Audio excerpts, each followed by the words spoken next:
right, let's bring the music down. And that looks good for the stream. Let's pump it up in my ear so I can enjoy it. There we go. Boom. And now we're jamming. What's up, everybody? What's up, crew? What's up, junkies? How you doing today? Welcome to yet another episode of the Camera Junkie live stream. My name is Luis, also known as Mr. Camera Junkie, where I remind you, as always, to upgrade your skills before your gear. And if it's your first time here, welcome. Please be sure to introduce yourself into the live chat so that you can get the nice Camera Junkie Crew welcome and be part of the show. Yeah, that's something that happens around here. And the first thing that we always do here is check to see who are the first members of the crew hanging out in the chat. So let's go ahead and do that.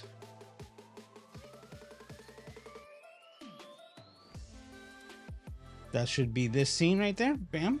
And this is also a time where I can remind you to hit the like button.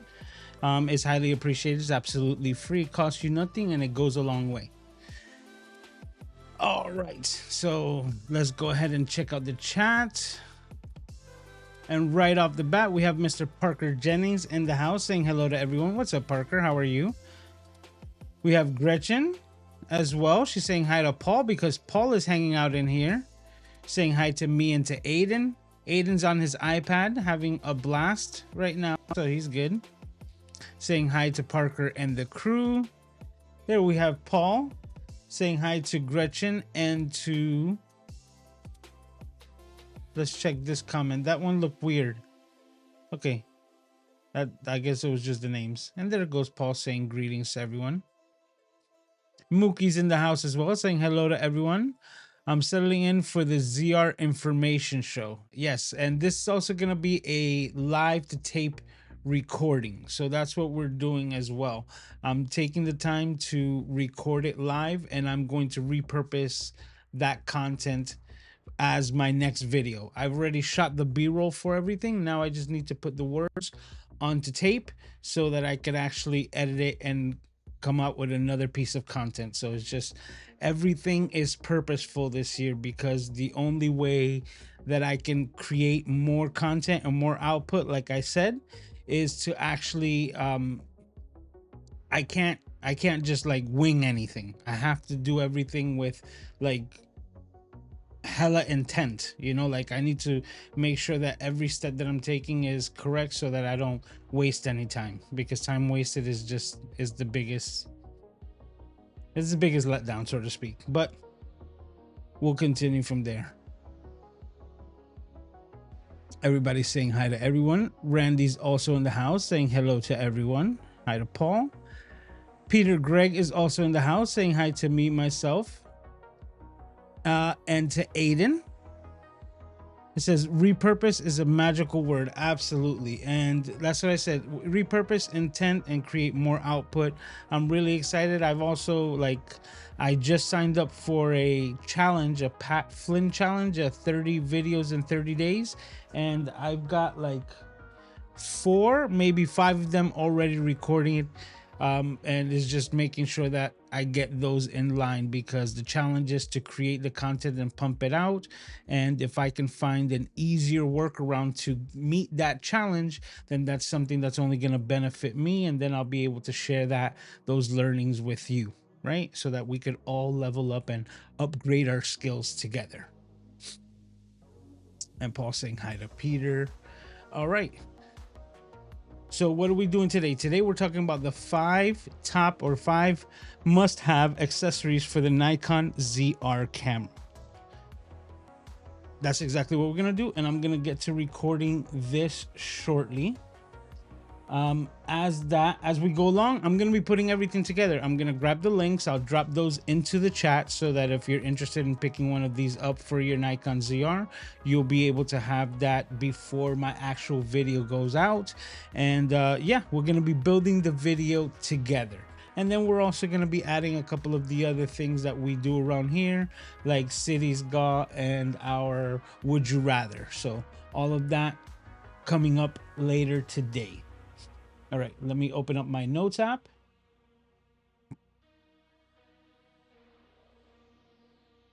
And my 5 must-haves are right here. Okay, perfect. All right, just so that you guys know, and just to give you the precursor of how it is, I already have these listed out, but I have the plan of the video in mind. So I just have bullet points, and now I'm just going to be recording it, live. The first is a screen protector that I always recommend for any camera, including a touchscreen camera. Like anything touchscreen, I would definitely put a tempered glass screen protector on it. Noise reduction windshield, small rig camera cage for the ZR, Megadapt adapter or any variant of that kind, because ever since Megadapt came out with their adapter from their E to Z for Sony lenses to be mounted onto the to the Nikon Z mount, Megadapt came out with that adapter. Now I think Viltrox has one, Newer has one, and there's another one rolling around there as well. So there's like 4 on the market, and they are all like competing prices. The one that I picked up was the Newer, and that one came in at $100, and it has been flawless. I've heard some people have had some issues with the actual Megadapt branded one on I guess certain lenses, that they're having issues with the Nikon ZR. I have had no issues with my Sony lenses using the Newer brand, and that's all I can say on that.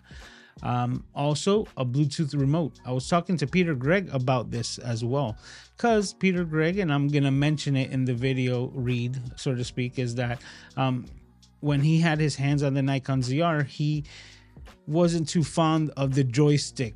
Right, he mentioned it to me, like it's not his favorite. It's workable, but not his favorite. That's kind of one of the cons that he thinks of the camera. So a Bluetooth remote actually solves that problem, and we'll talk about that in a little bit. And now that I have those 5 set up, I also have a couple of extras. Well, an extra just in case you finish off, which is always extra batteries. And I'm also gonna do a plug for my Rig Junkie kit. So that's the plan for the video, so that once you have all of these accessories onto the Nikon ZR, if you want to take it to that next level, you could also get yourself your hands on a Rig Junkie kit to totally mod out your Nikon ZR. And that's the plan for the video. All right, so now we're gonna get to it. And I was talking to Doc Rock earlier today, and he was talking about, when it comes to the videos, unless you really like butcher it, but that we should only have 2 takes, right? We should only have 2 takes on each one of the things that we're talking about. So like if it's a little certain snippet that you want to add to it, you should have it out within 2 takes. And that's what we're going to do here to kind of keep everything within a time limit, right? Because we got to give ourselves deadlines, because if not, then we'll just procrastinate until the last moment. So if we make that last moment a lot shorter by giving ourselves shorter deadlines, then we'll have less procrastination. At least that's the thought. Let's work with me. So let's see how we do it. All right, I'm glad that you're here for it.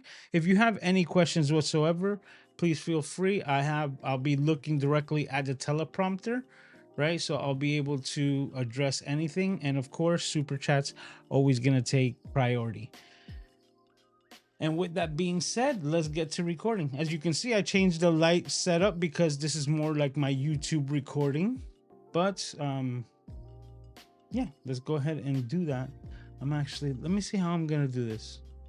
I want the cleanest feed, so I'm gonna go to my cinema.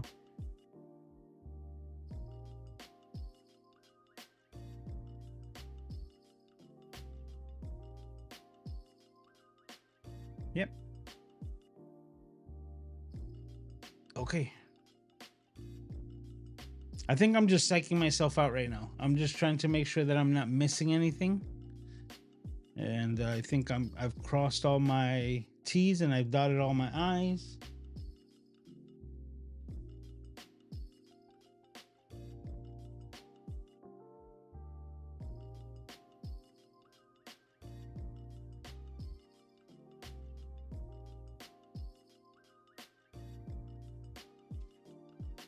All right, let's rock and roll.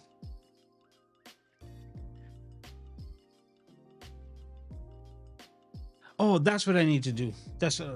There was something pending, and the thing pending is that I actually have the Nikon Z all rigged out. So I'm going to need to unrig it, so to speak, so that I can actually put the pieces together so that it has congruency in the video, if that makes sense.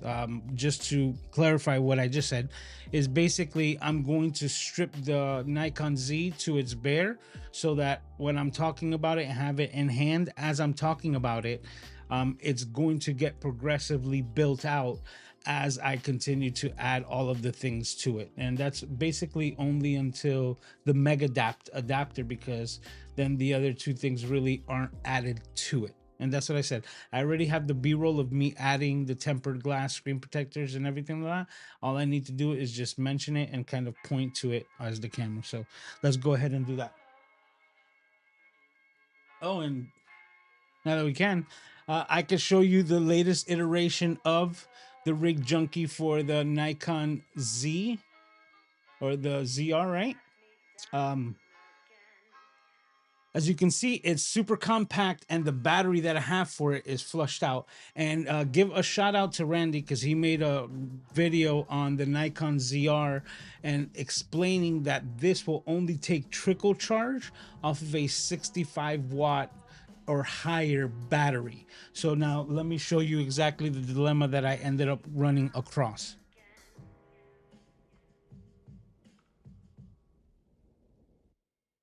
I designed all of my rig junkies off of the parameters of the newer battery because it is the same exact size as the small rig and a variety of different ones. The difference between batteries is where the locations for the ports are located. And for me, on most of my Sony cameras, I prefer having the USB ports off to the side, which is why I went with the newer battery. What ended up happening is on the latest design, the screen, the new 4-inch screen on the ZR is so big that no matter where I put the battery, I would no longer have access to those USB ports. So I forgave them completely, and I just said, you know what, we're gonna run the D-tap. But when it comes to these rigs, there's one thing or one disadvantage to running a D-tap to a dummy battery, which is it's not hot swappable. Meaning if you need to change the battery, you would actually have to turn off the camera, stop the recording, and then switch the batteries, put the new fresh battery in, and then you're good to go.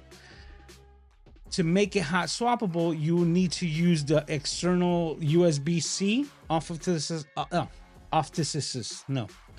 the side, because what you're gonna do is keep the original battery inside the camera and then just give it continuous power, like if it was connected via live stream, so to speak, right? And have that trickle power off from the battery. I was gonna go ahead and grab the small rig battery with the smaller profile to keep things flush, like so. But I ended up having to go with the K&F Concept battery because it was the only one in this size that actually outputs 65 watts through the USB-C. All the other ones that I checked only did 45 watts in the smaller, like, 50 size or half size mini V-mount. But then I came across another problem, which was that the design of the K&F Concept battery here is a little bit wider by like 2.5 millimeters off to each side, which now when I placed it into the spot of the exact size for the mini V mount, which it does have the clip, I don't know if we can see that right there, it's got like this groove right here, and that little groove, that little extra space just started squeezing up against the LCD and pushing it by 2.5 millimeters. So I had to then go back to the drawing board and re-edit a new rig junkie with an extra 2 millimeters or 2.5 millimeters cut off onto the inside to allow the new K&F Concept battery to fall in place. And that is the flushest that I have found it. As you can see, it's like super compact. You can use the D-tap, but then at the same time right here, we now have the accessibility to the USB-C off to the top. And we have the orange little glow off to the side over here because it's actually powering up the camera. Can we see the... Yeah, we can see the orange glow, right? Which is... That's winner, winner, chicken dinner right there. That is actually just basically understanding that now this actually has a interchangeable or hot swappable battery, but you would have to go with the KNF concept. But I've already made a Rig Junkie mod for that. If so be this is the kit that you want to set up. But as you can see, it's like super compact. It's like chunky, and I just love it. Through my small rig, you know, like grip on it, and this thing is just pretty.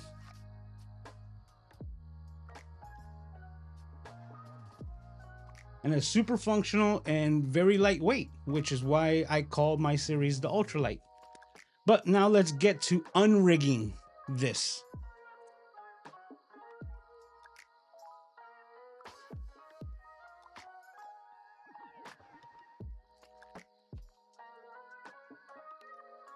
Let's see where we're going to start.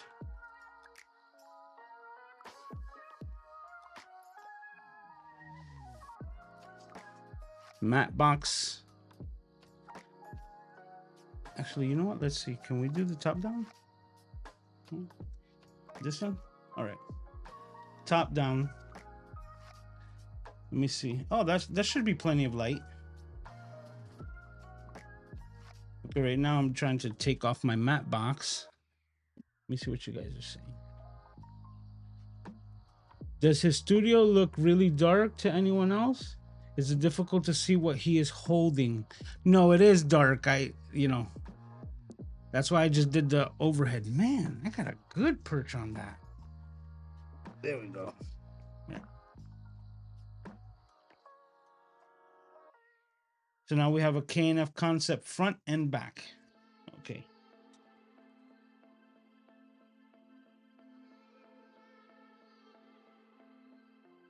Top handle.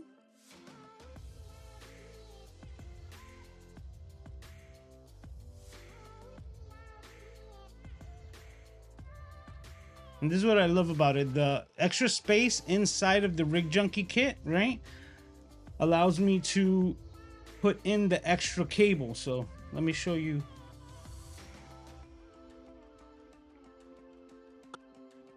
How much cable is actually in there.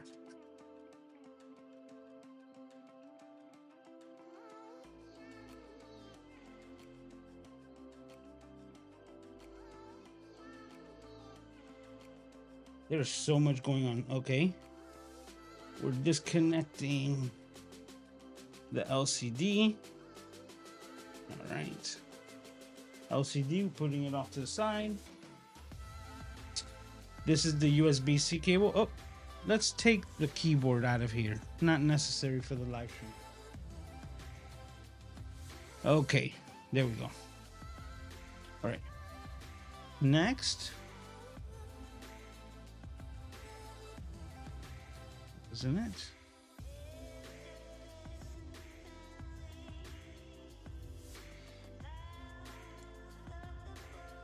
This is the USB-C and HDMI like cable guard that comes with the cage. In all sincerity, that's probably worth the money of the cage by itself.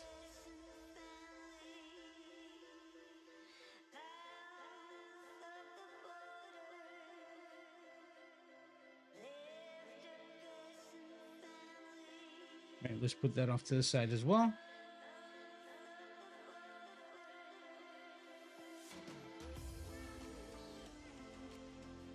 And to better illustrate exactly what I was saying,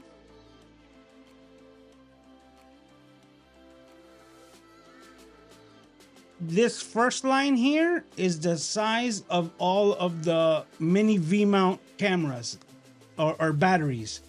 This one adds that little extra lip right there, and on each side that's that extra 2.5 millimeters that did not allow it to fit within the actual size. So I'm gonna bring this up closer. As you can see, I had to shave off an extra 2.5 millimeters off of the back side just to get that battery to fit.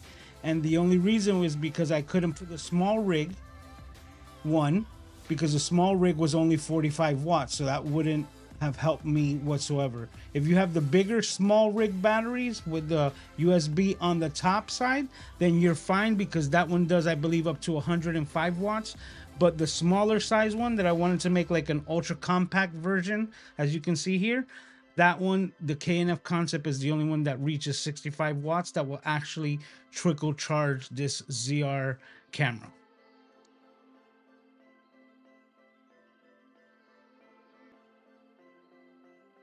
And pretty soon, you know, FYI, all of my 3D print designs are gonna be available for download both on Maker World and my Fourth Wall site.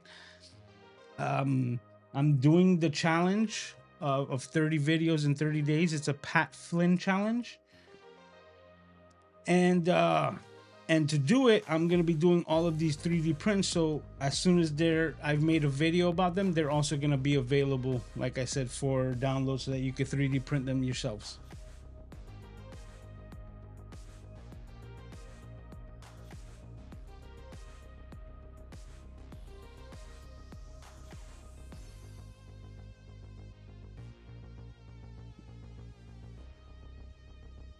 Green container for the screws.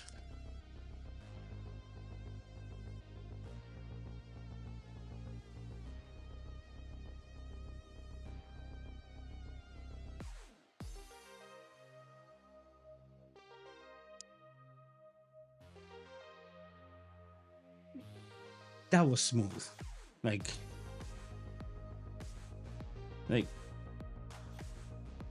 my tolerances are so nice, man. I'm so anal retentive about them myself, that's why. But that was just a smooth connection. Okay, so the Rig Junkie kit right here for the ZR, that's all set. Let's put that off to the side as well. Okay, this is the top microphone cover. So this is the original cover. Let's go ahead and put that. Now we need to take this cage off and this grip, because the cage doesn't come with this grip.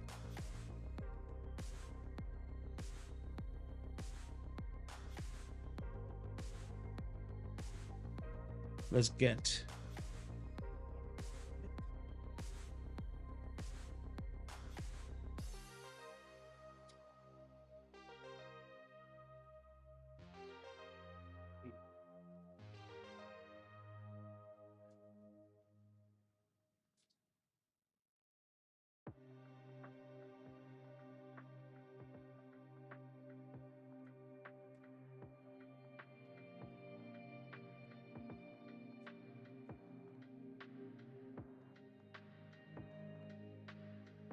I was cleaning up so fast, I created a doom box, which has the cover that I need, and I don't know where I put the box. Not that I just did that now.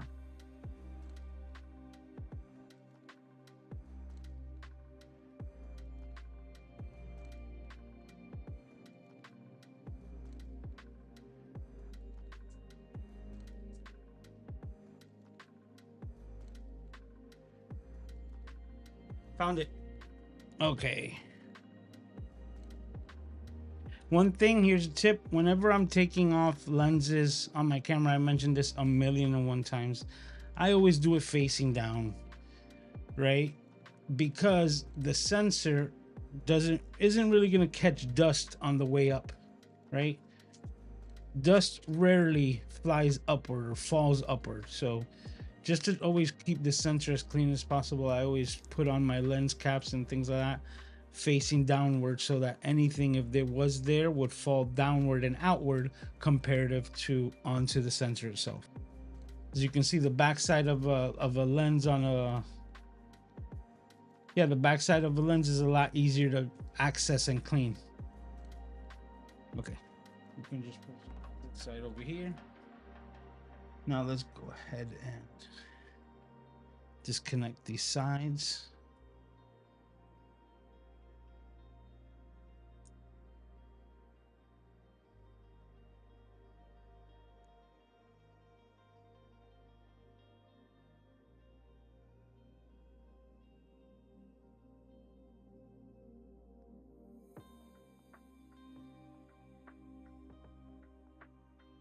Hmm?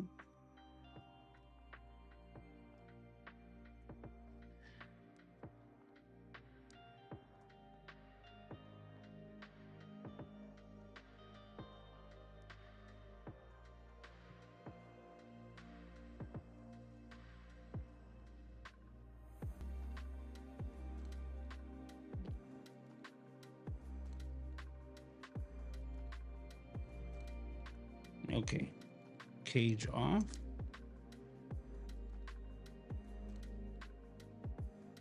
And this is how the sausage is made.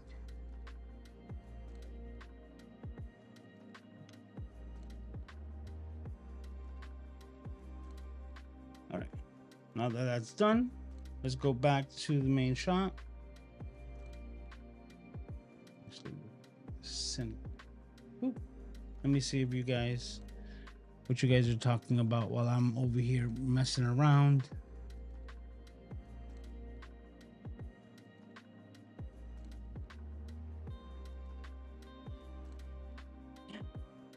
That's funny.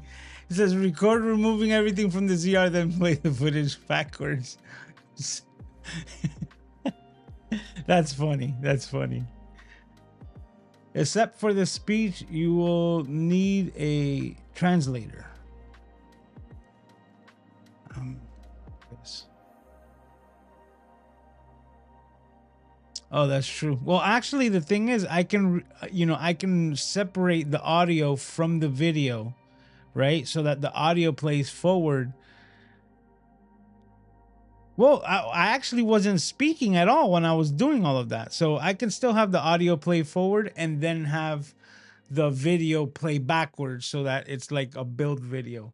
I might just check it out for fun to see what that does look like. But that's funny. Mookie also says, would carbon fiber PLA work, or do you recommend something else? Actually, I was really looking into this, and there's some disadvantages to carbon fiber PLTG because I've actually used them both. There's a channel that I follow, I think it's called My Tech Fun, right? Now that I mention it, I'll make sure to leave it in the description. So he does a lot of filament testing, and he does like breakage and bendage and all these different like torture tests to the actual materials. And I wouldn't like, you'd have to really be a nerd into 3D printing to watch his channel. Like, you have to want to know, but I'm gonna give you the lowdown. What ends up happening is that the carbon fiber fibers that are inside of the plastic for the PLAs that are infused with them, actually the carbon fiber pieces themselves don't fuse, if that makes sense, right? They're within the mix, but they don't fuse. So the added advantage of adding carbon fiber, like strands into the PLA or PETG is that you get less shrinkage, right? And what that means is that like most things, once you heat them up, they expand. And this is true for the PLA and the plastics in this is true for the PLA plastics inside of 3D printers just the same. And what it is that when it's extruded, it's kind of a little puffy, and then as it cools, it settles to its regular size. But because of all the material being the same, they're able to adhere to each other because of the likeness of the material. Like once the next layer gets thrown on top, it is just soft enough to be sticky, but not like soft enough that it will change shape. And that's what allows you to build on it and create 3D printed designs. Well, with the carbon fiber filaments inside of them, they never adhere from top to bottom. So even though they're inside of the print themselves, they're just kind of running linearly instead of fusing together. And that material that doesn't fuse actually leads to the plastic being more brittle and more fragile than standard PLA if you were just use it, or PETG. So when it comes to all of these prints, to get the best form and plastic is just increase the amount of walls that are printed within it. I have all my prints printing at 4 walls, and those 4 walls create a strong, rigid, frame that, and then because it's all the same plastic material and there's no added carbon fiber bits that do not fuse together, they actually adhere a lot better, creating more uniform solid piece. And that's why I moved away from carbon fiber, because the biggest thing that carbon fiber and all of this was to mention is that because of the filament or the fibers that are inside the carbon fiber filaments, they actually don't shrink as much, so they hold their shape better, which is great for tolerances. But if you're doing anything besides that, like, it's actually structurally weaker than just using standard PLA or standard PETG. Yeah, I watched a lot of those videos from My Tech Fun for me to be able to like inform you on that. But it's so crazy that just the standard PLA is gonna like get a stronger molecular bond to each layer, right, from layer to layer, and hold the plastic pieces together better than anything infused with anything else. Because once you start infusing things into the plastic, there's less plastic to actually fuse, if that makes sense. So plastic will always fuse best to itself, and that's why it's actually best to have like non-additive plastics when it comes to your prints. I tried to restate that again just to see if maybe I can clip that little piece out, because we are talking about repurposing here. So thank you for the question, Mookie. I'll make sure to mention it, or maybe even put the comment here. Let's see. Do one of these.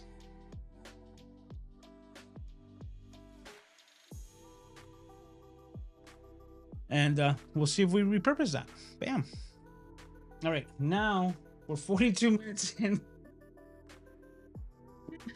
and I haven't even gotten to recording, and we're only gonna do 2 takes. All right, so we're showing you how the sausage is being made. So now let's get to grinding. Okay.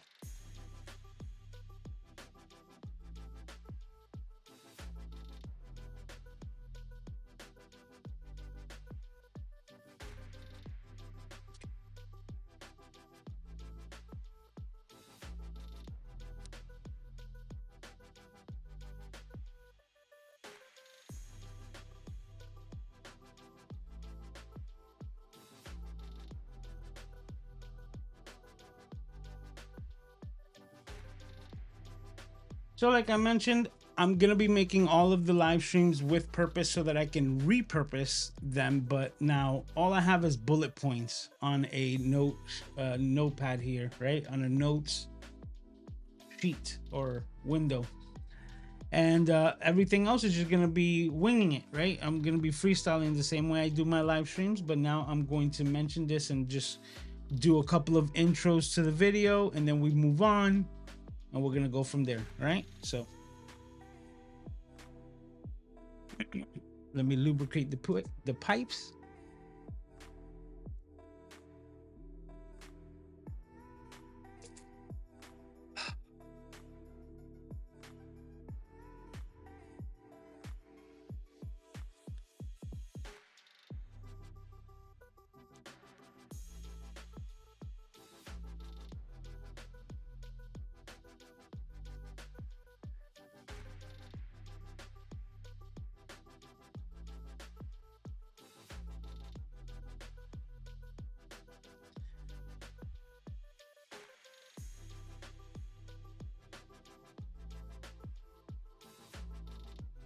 I'm just thinking about exactly what I'm gonna say as my first line. If I'm only gonna do 2 takes, I appreciate the patience.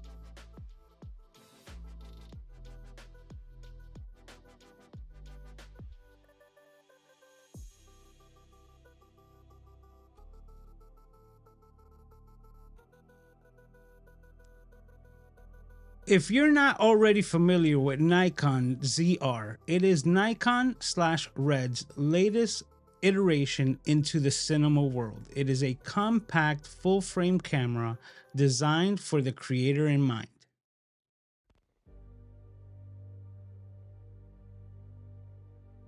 Okay, so I think that one's gonna work. I'm just gonna go with that one. Actually, let's take another take.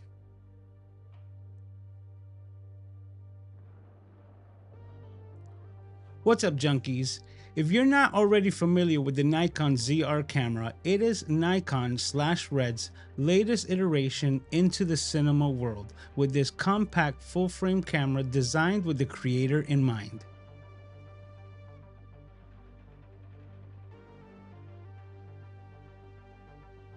Okay. And today I'm going to share with you my 5 must-have camera accessories for the Nikon ZR camera.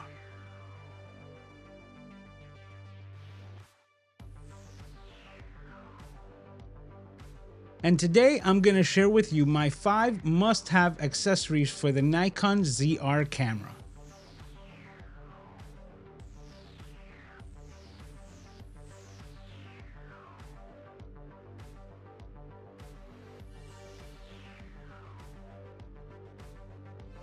First on the list is a tempered glass screen protector.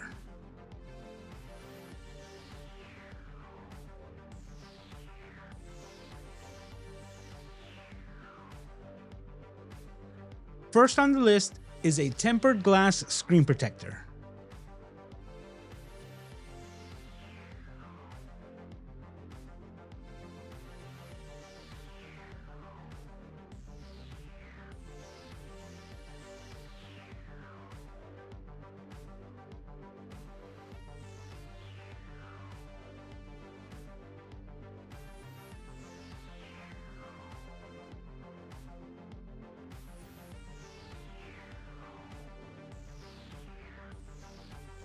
How am I going to word this? As you can see, I'm also putting a little effort into try to just keeping them short and condensed, because I'm trying to make the shortest video possible, right? So Mookie, just answering his question, says, interesting. So standard PLA would work well with your ZR prints.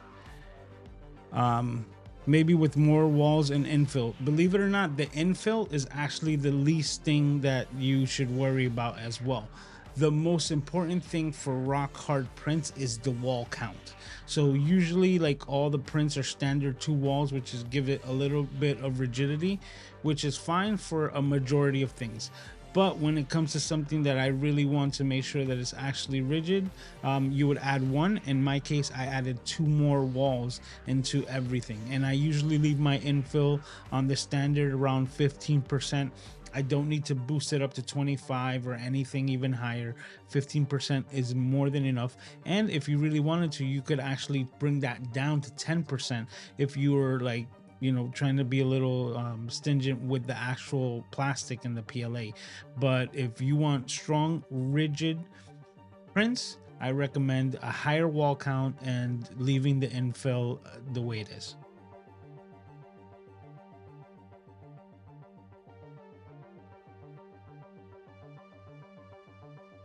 Okay. It's so much easier to answer a question. So why would I put on a screen protector? In the sense, like, let's say Mookie just asked me, why would I put on a screen protector? I use tempered glass screen protectors on all my touchscreen devices, whether it's a phone, gamepad, anything whatsoever, even my iPads. I make sure that I put a tempered glass screen protector. It protects it from scratches and cracks, and if you get too many cracks or scratches, you can easily just replace the screen protector and have your camera looking just like the day you bought it.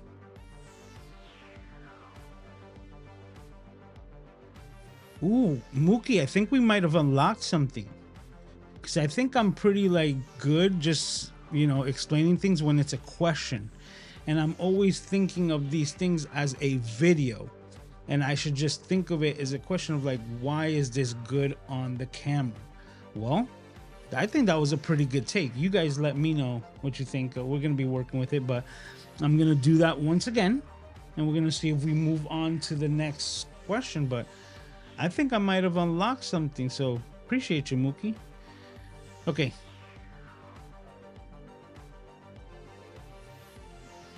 I recommend putting a tempered glass screen protector on all your touchscreen devices. I have them on my phones, my iPads, my game pads, and any device that has touch functionality. Not only does it protect the screen from cracks, but also scratches. And once you get too many, you can easily just replace the tempered glass screen protector and have your camera looking just as good as new, just like the day you bought it.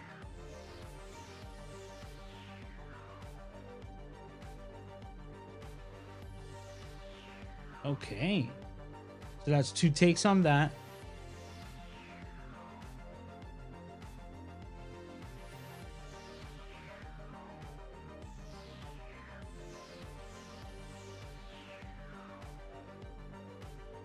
No, they don't. Very good point. Very good point, Mookie, that they don't interfere. And that's why I prefer the tempered glass, because it's still glass. And for whatever reason, it transmits the touch a lot better in my use case scenario to any plastic type of glass screen protector. Not glass, but any plastic type screen protector has never given me the same touch functionality as a tempered glass. And I've been using tempered glass since the iPhone 3GS back in the day, man. That's a great technique, Randy. And I definitely need to make more videos. I need to just make more output. So I just need to just start answering questions and make everything in a question format. So that it sticks, I'm going to write it down. Okay.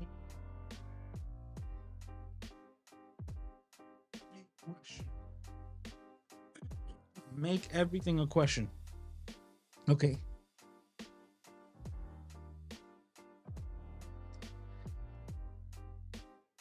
The second must-have accessory for the Nikon ZR camera is a small rig windshield. Did I say? I missed the middle word. Okay, that one doesn't count. Take number 1.5. Okay.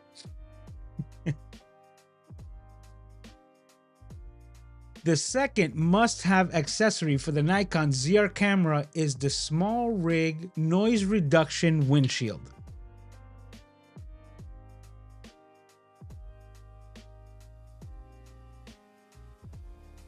The second must-have accessory for the Nikon ZR camera is the small rig noise reducing windshield.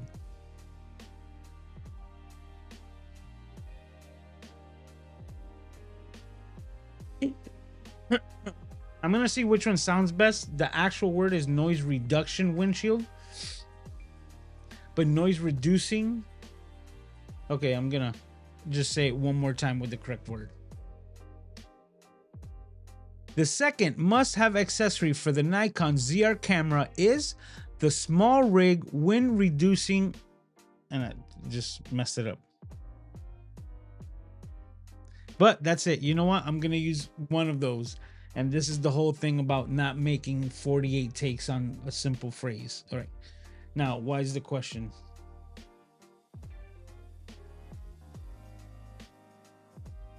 The Nikon ZR camera now comes with 32-bit flow audio internal, which means that there might not have a necessity whatsoever to put on an external microphone. So for this, the only thing that I can see that would deter the audio from being perfect is having noisy audio because of wind noise. So with this noise reducing, with this noise reduction windshield, you get exactly that. Small and compact, it fits in the hot shoe, and you no longer have to worry about wind noise with this camera.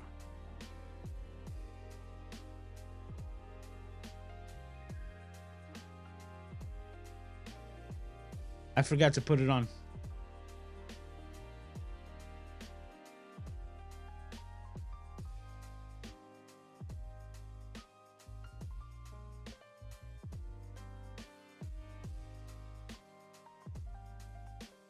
Says, should you have the windshield on during the intro?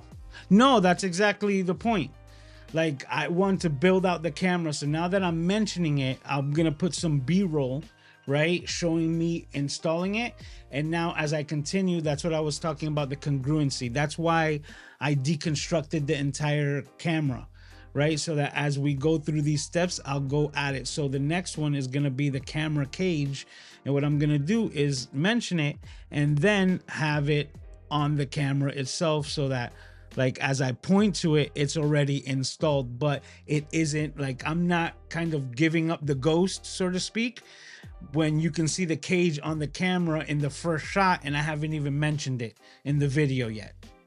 That's the congruency that I meant. So now that I'm talking about it, I'm able to add it on here, and now it's visible with the shot. So when I jump from B-roll to my hero shot, which is what we're recording now, you'll then see it on the camera.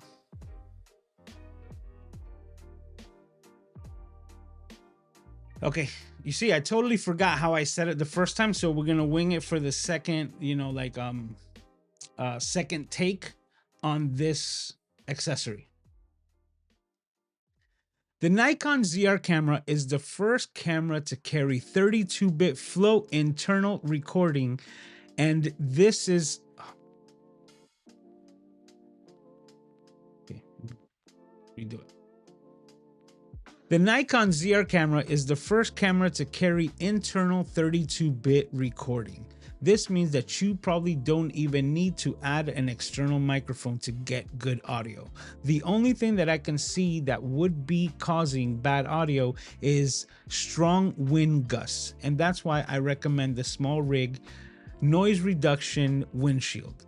It carries 2 wind muffs, allowing you to block out the excessive wind noise, and with the 32-bit flow, this should allow you to get crystal clear audio without all the bulk.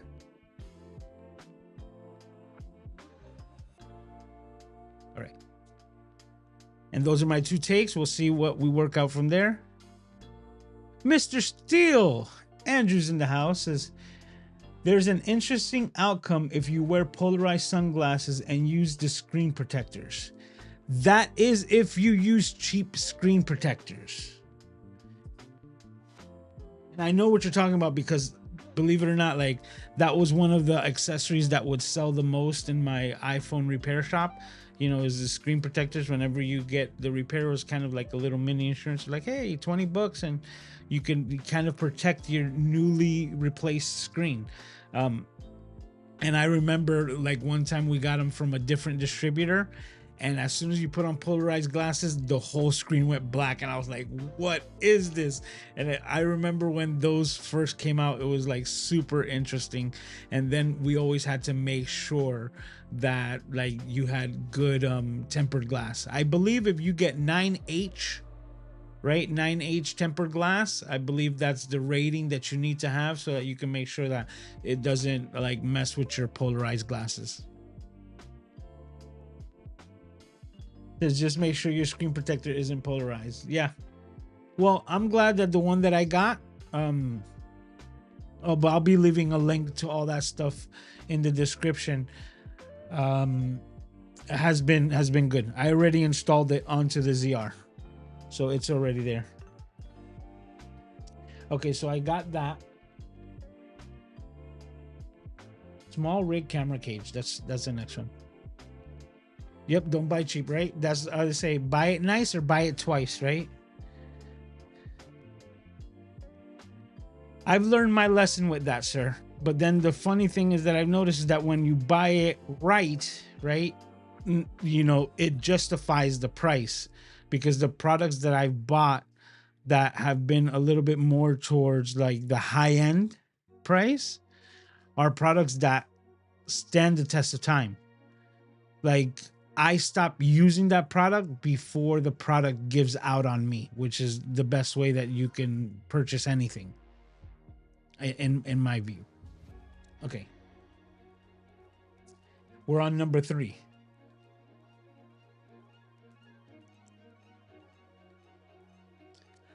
The third must-have accessory for the Nikon ZR camera is a small rig. Yep. I was just saying it so natural and it just seemed wrong. That's like when you try to say a word, I'm like, did I even say that right? But I don't know if that happens to you. Let me know if that happens to you. Okay. Take number 1.5 once again. The third must-have accessory for the Nikon ZR camera is the small rig camera cage.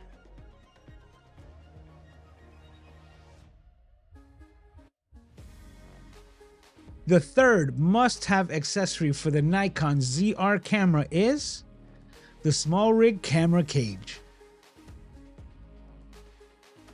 All right. Now this is when we reinstall it.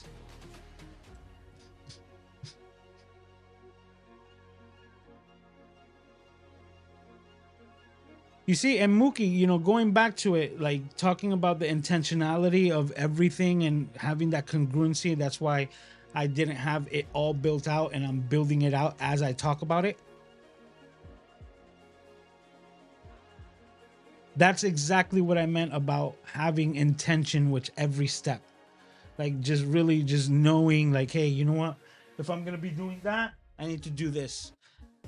I wasn't speaking to the mic. I'm sorry. I was saying that, you know, really having intention with everything and saying that if I'm going to do that, I need to do this, and just thinking ahead of time. Believe it or not, when I worked as a server at the Cheesecake Factory, that was one of the big things that they would teach you there as far as thinking ahead of time. Like, you never want to walk around empty-handed, so you know if you were at one location of the restaurant and it was going to take you a long time to get back there, kind of make sure that you had everything that you need before you left that area so that you wouldn't have to have an emergency trip back, right? For something so minuscule like you forgot some straws. And that same type of mentality is now what I'm trying to implement with my content creation, which is thinking of all the steps ahead and making sure that you get the shots that you need so that you don't have to go back to it, right? I already got the B-roll for all of these things, so now all I just need to do is create this portion of the video and then just throw those over top of what I'm already creating here. So layers, right? Like an onion.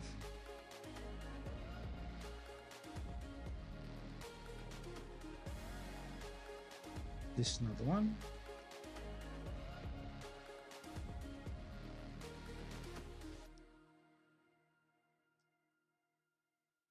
That's not the right one. So it's here.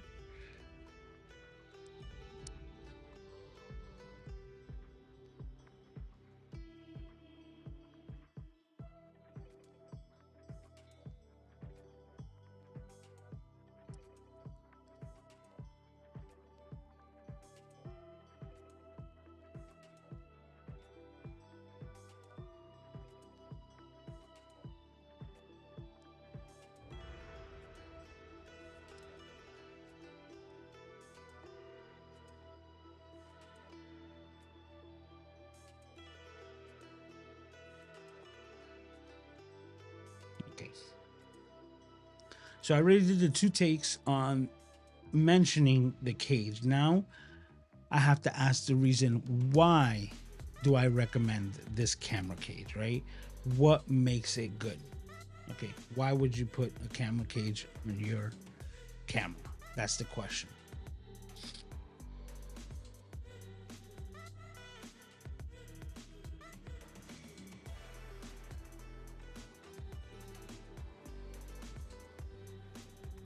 I put camera cages on all of my cameras for multiple reasons.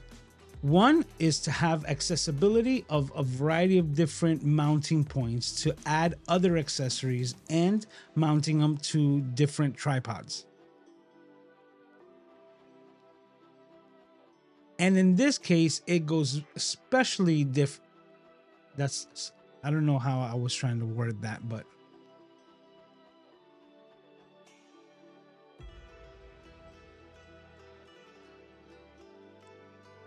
and with the small rig camera cage, this also adds a much needed, that's the word. And with this small rig camera cage, it adds a much needed grip to the Nikon ZR camera that some people think might not be the easiest to hold on to. With the small rig camera cage, not only do you have accessibility to your heart's content with mounting points, but you'll also be able to get a good perch on your camera to make sure that it doesn't leave your hand. Okay. I think I got the foundation to what I want to say with it. I'm gonna go ahead and make my second take on that. Oh, and something else I want to add to it.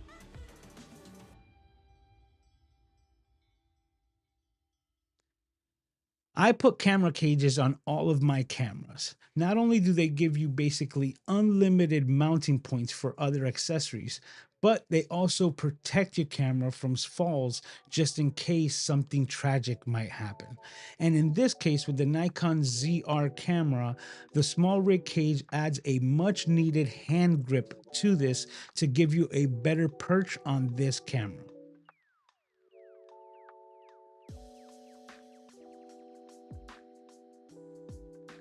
Okay, those are my two takes. I'm gonna see what I can make out of it.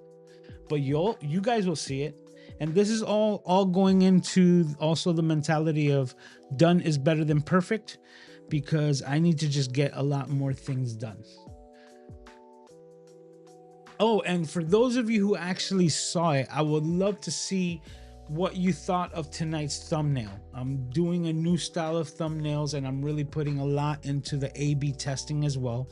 All this information, as soon as I get the feedback, I'll be sharing it with you. So yes, but I would love to hear what you guys think of this comparative to like my more traditional type of thumbnails. I'm gonna be adding more twists, and I might just be going completely different because I'm gonna really lean into, you know, like YouTube's best practices.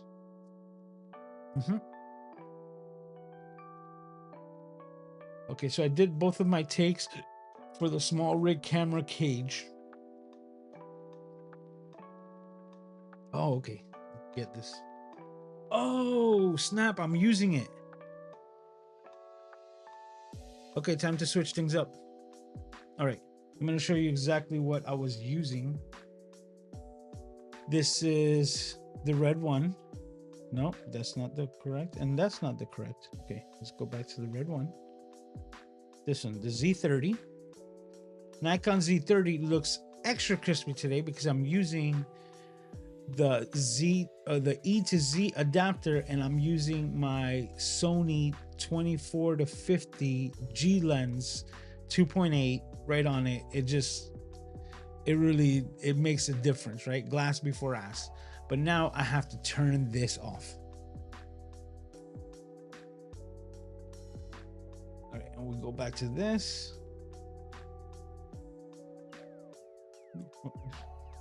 I need to switch where this is located. This is what's happening here.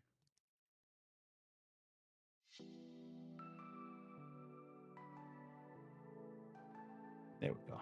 Bam. Now that we're here,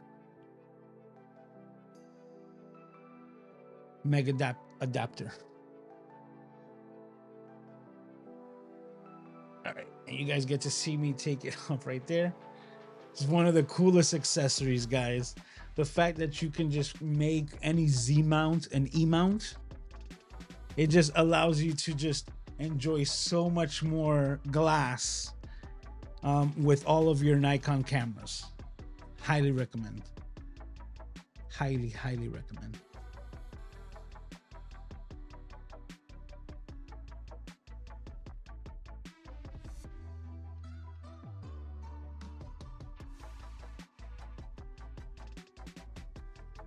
Okay.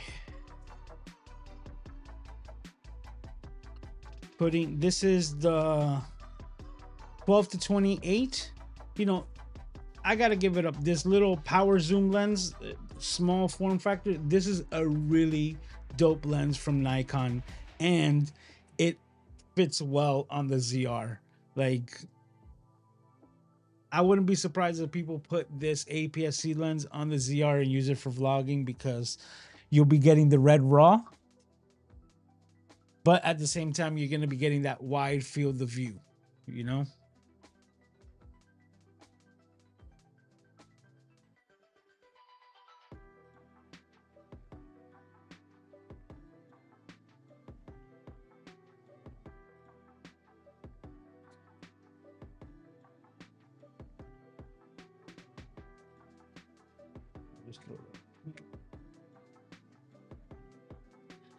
So the camera, turn that back on.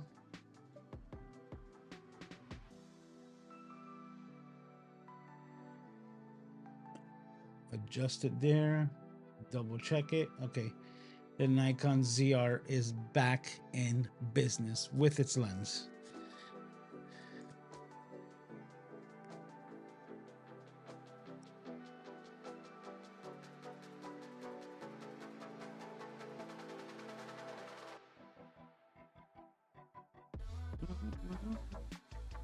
Okay, Mega adapter. Even though I got the newer one, I am gonna open up my Safari real quick, my Amazonia website, just to double check how many different brands we have that actually provide this.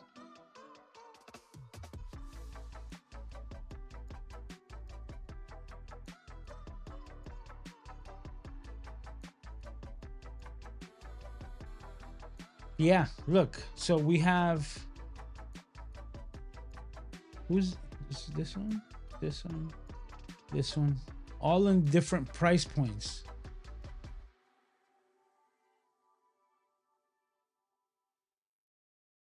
Craziness.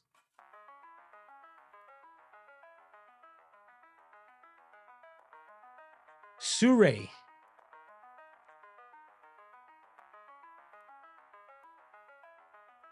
What? Did you guys hear that noise?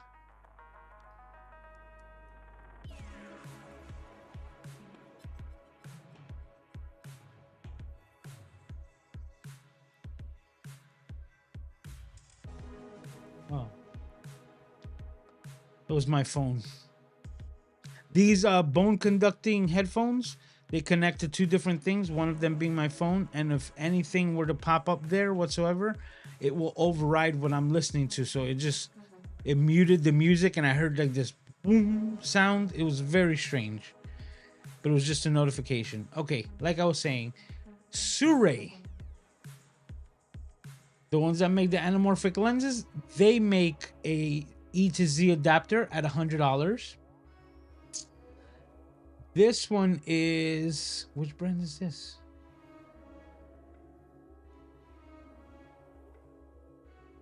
I don't even see a brand on this one.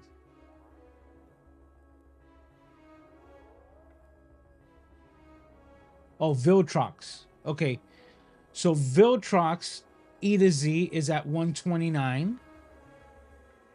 Makey, right? Meike, Makey or Mikey brand has an E to Z, and that one is at $159. Oh, Viltrox, I guess, has two different versions of it. The other Viltrox is at $99. I think that's a newer, less expensive one. It says ultra thin. And then, of course, the original, the Megadapt, which is the most expensive, it's at $249. And I didn't even mention my newer, which is the one that I bought. So there's a variety of different options when it comes to the Megadapt adapter, the E to Z adapter. So how should I mention it? I'm just gonna mention E to Z adapter. I'm not gonna put a brand, but I am gonna mention Megadapt as the originators. There we go. Megadapt. Okay.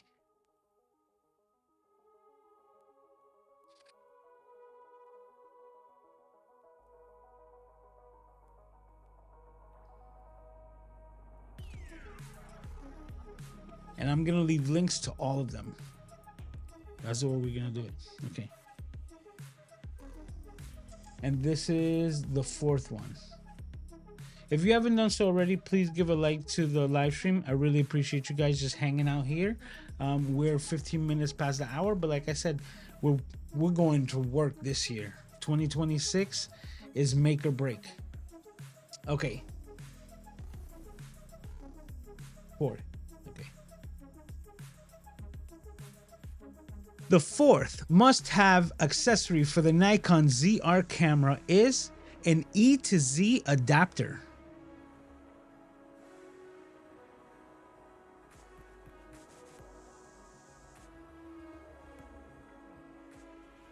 The fourth must-have accessory for the Nikon ZR camera is an E to Z lens adapter.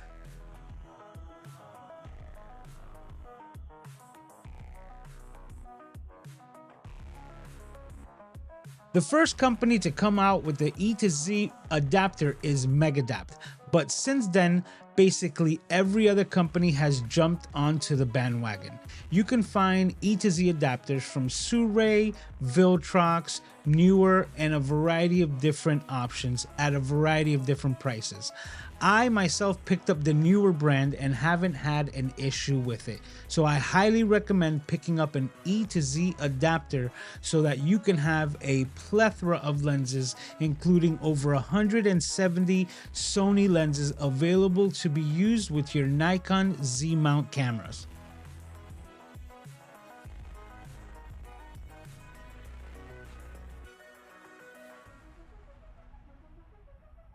See?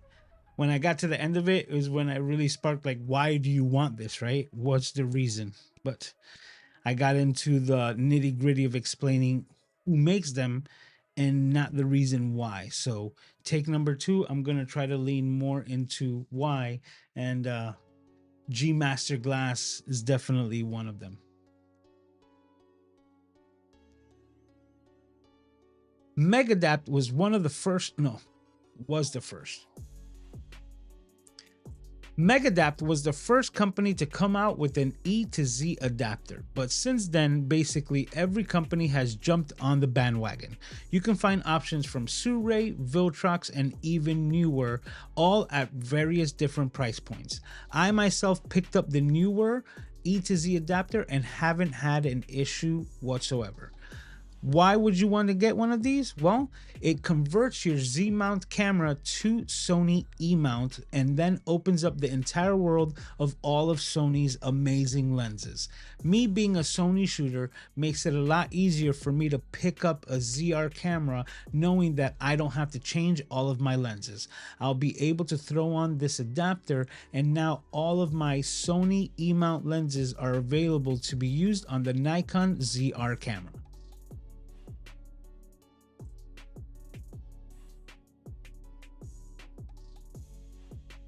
Two takes, wrap it up. Okay, and now for the rest of the video, we're gonna have a Sony, cap on the front of the camera.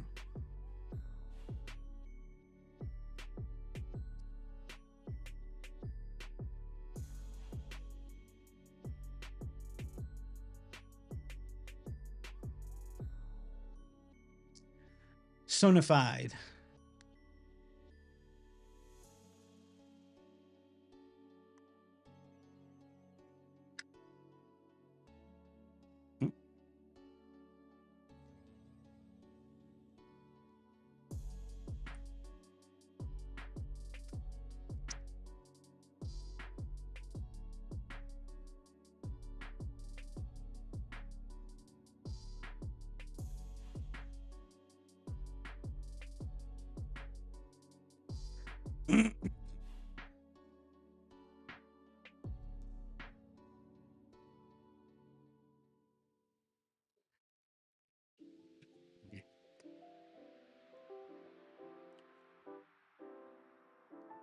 What is Mookie saying?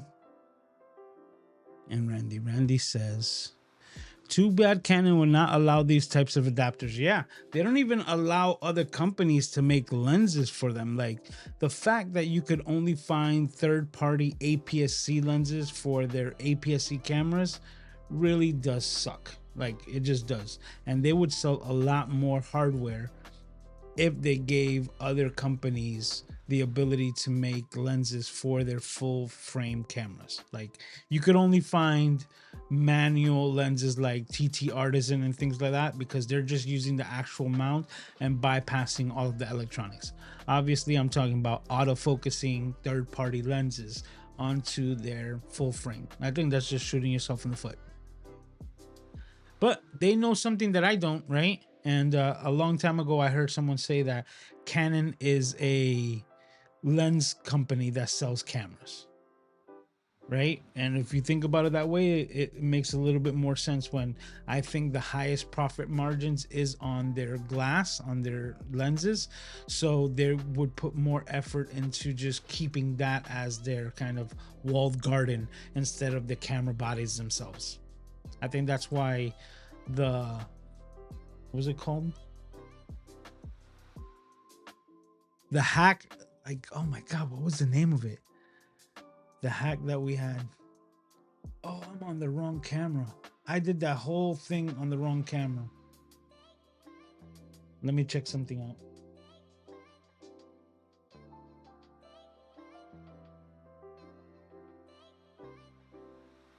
Okay, we're good. We're good. I'm doing ISO recording, so it's still getting the clean feed from my first camera. And I spoke to it. Okay, perfect. So even though this one was what you guys were seeing, I could still use that take. All right. So we're just gonna move on, and I don't have to redo that. Let's go back to here. Bam. So even though, like explaining, even though you weren't seeing this, this was still being recorded.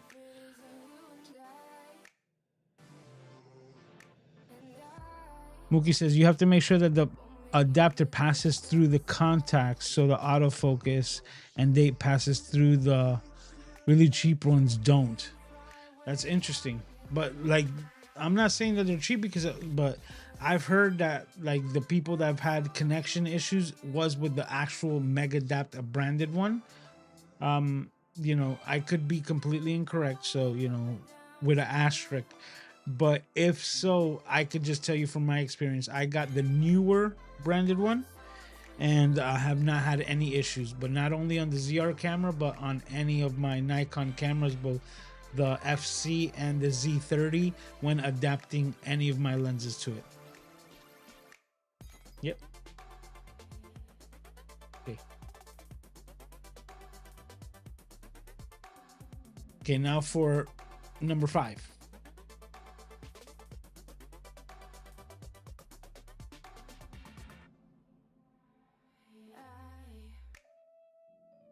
How would you say that? Say wireless Bluetooth?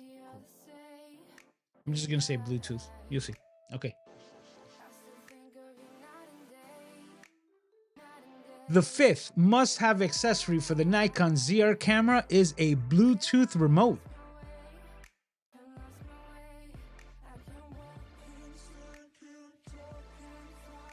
The 5th must-have accessory for the Nikon ZR camera is a Bluetooth remote.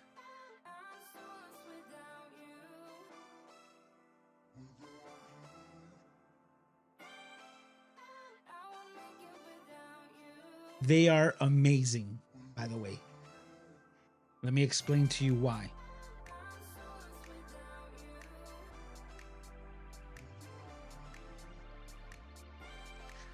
The Nikon ZR camera comes with a 4-inch LCD on the back that takes up the majority of the real estate on this camera. This does not leave a lot of space for additional buttons, including this joypad that comes built into the back. My friend Peter Gregg actually used the ZR camera and he's not too fond of the joystick functionality. And this is where I would recommend a Bluetooth wireless remote. Let me go ahead and do that take for the second time.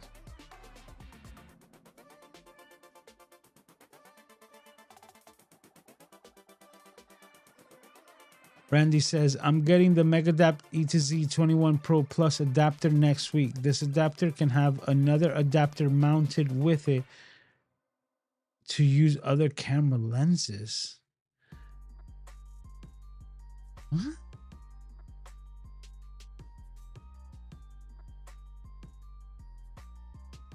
I'm gonna have to like reread that and check it out. But Randy, as soon as he gets it, he's gonna make a video on it. So I'll probably just wait for him to do that and and see exactly what he's talking about. Okay, let me go ahead and try to do another version, another take of that little intro.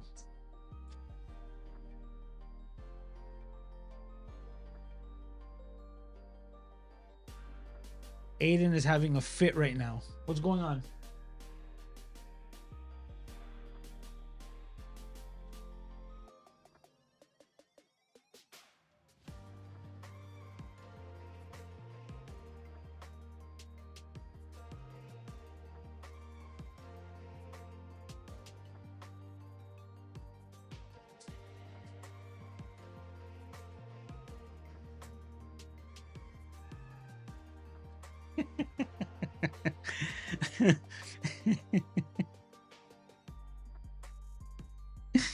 I just find this so hilarious that I know my boy so much.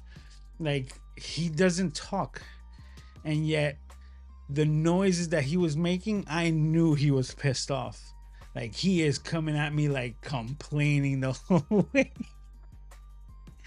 So I was able to fix it. It was unfortunate his iPad battery died, which is the worst for him because it takes time to, you know, charge it back up. So I can't just replace the batteries and give it back to him like the rest of his toys.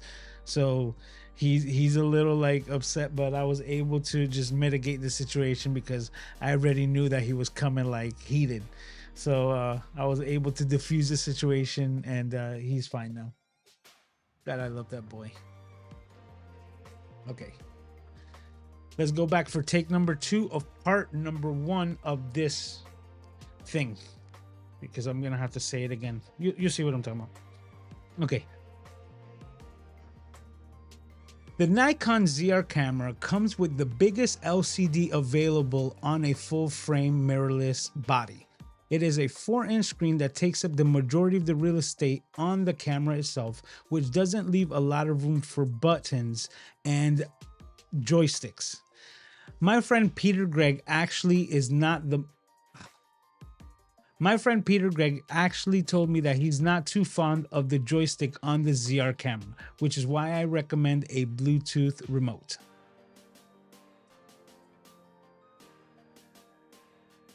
Once you've connected the Bluetooth remote, it gives you complete control over the Nikon ZR camera. And the big buttons on the remote make it a lot easier to navigate through the menus while using this camera. And with the big 4-inch LCD, it's also a lot easier to frame yourself from in front of the camera. And with the remote, you have all ability to check focus, hit record, and get everything that you need using this camera with a Bluetooth remote.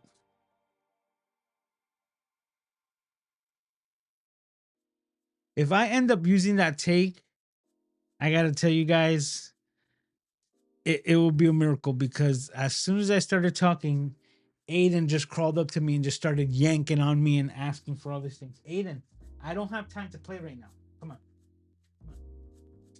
Come on. I'll play as soon as I'm done with my live stream.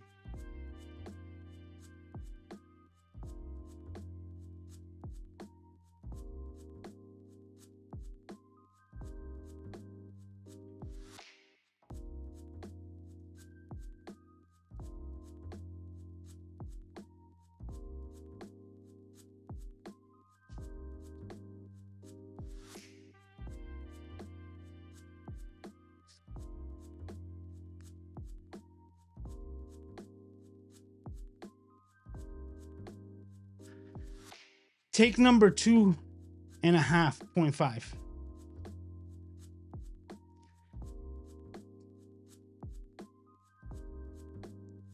With the Bluetooth,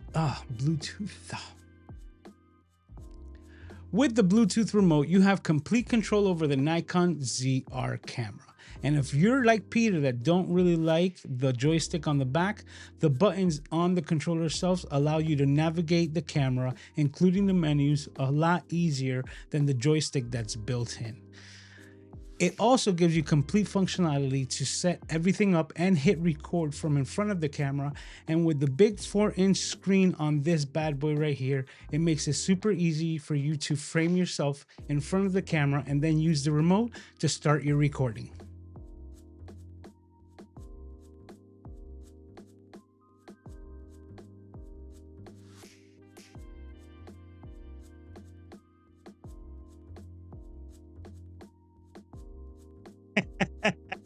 You got to do what you got to do, right, Mookie?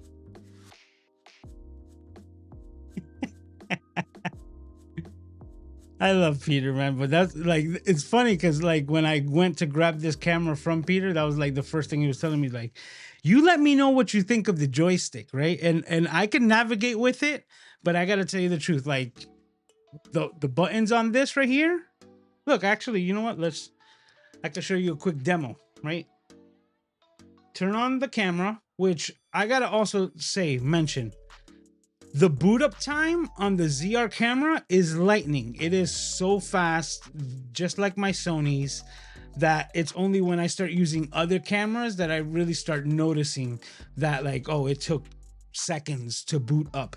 But just to show you how fast the Nikon ZR boots up, like almost instantaneously. It's actually pretty cool. All right, once you turn that on, I'm gonna go ahead and power up my Bluetooth remote, and because I already like synced it to it, it just connects automatically. So now it's showing me a little camera icon on the top of the remote. It means it's connected. This basically only has 2 menu buttons, right, on the top and bottom, which has the function buttons right here. So if I press this button, as you can see, I can see my images and I can flip through them. And this is all Bluetooth wireless, as you can see Aiden there hanging out, right? And some images that I've taken, I can do that, right? Go back, and then I could also click the menu button. And now we're in the menu. And like I said, if you don't like the joystick, this makes it a lot easier because you can do everything in the menu. Everything.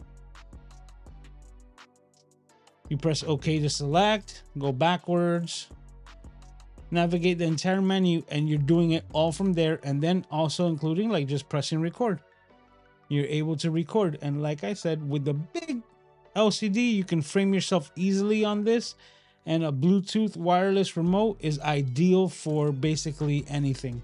I got one of these bad boys as well for this. I got it for my A6600, because the Sony A6600 does not connect to the monitor and control app. So to start and stop recordings and stuff like that and just take photos while it's on it, I highly recommend getting a Bluetooth wireless remote for your camera.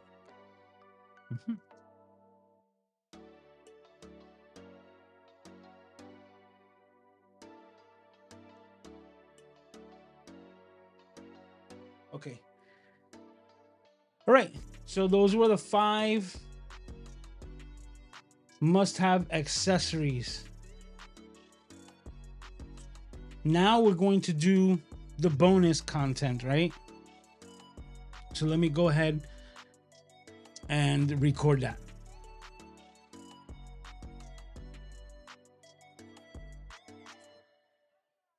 And if you made it this far in the video, I have a bonus must-have accessory for this or any camera, which is an extra battery.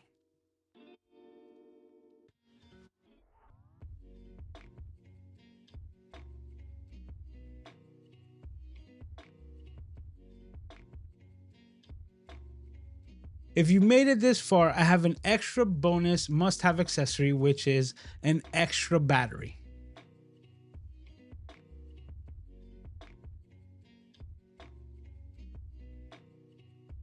I recommend an extra battery for this or any camera that you might have. Depending on your use case scenario, the last thing you want to do is not be able to Depending on your use case scenario, the last thing that you would want is to not be able to use your camera when you really need it. And that's why I recommend carrying around a second battery. They're not too bulky for the Nikon ZR camera, and it gives you substantial battery life and could save you in a pinch if you really, really need it.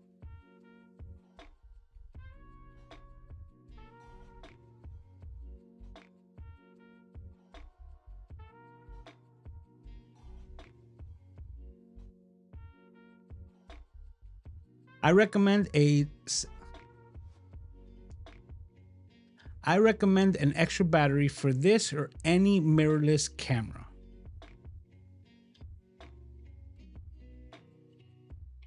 Depending on your use case scenario, you could definitely want to have another battery in your arsenal.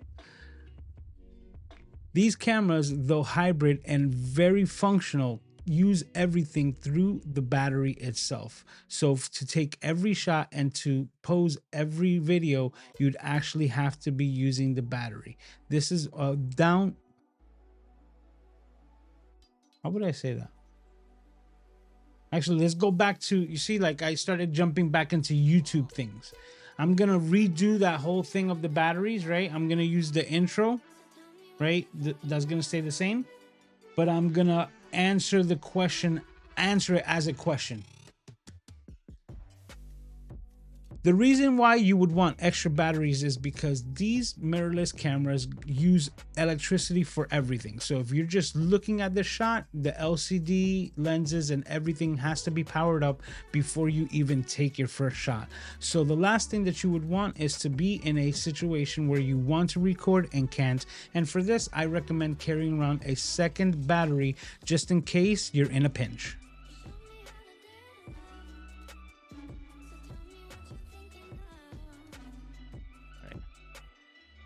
I recorded that, so those are the 2 takes for that, the extra battery, and now I'm gonna do the rig junkie. But Mr. Aiden, he's being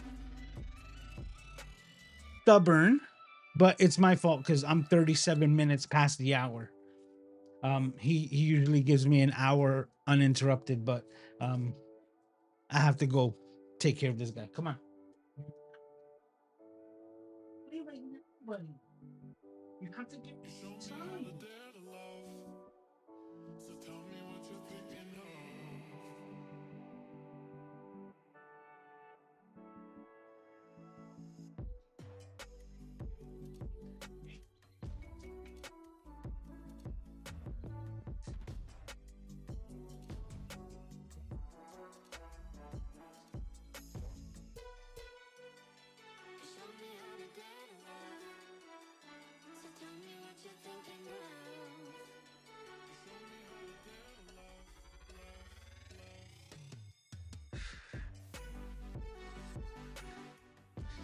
FYI, if you don't know, everything that I do is for that boy.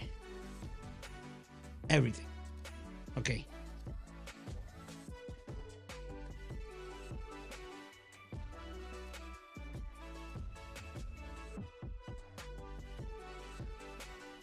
Now it's time to plug my my rig junkie. Oh, let me see what Randy's saying here. Says whether, excuse me, whether sealed designs support focus confirmation notification for manual focus lens compatible with Sony.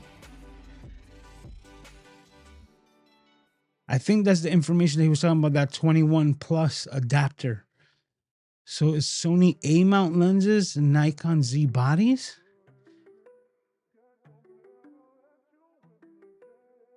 Do you have Sony A mount lenses? Because that's back in the day.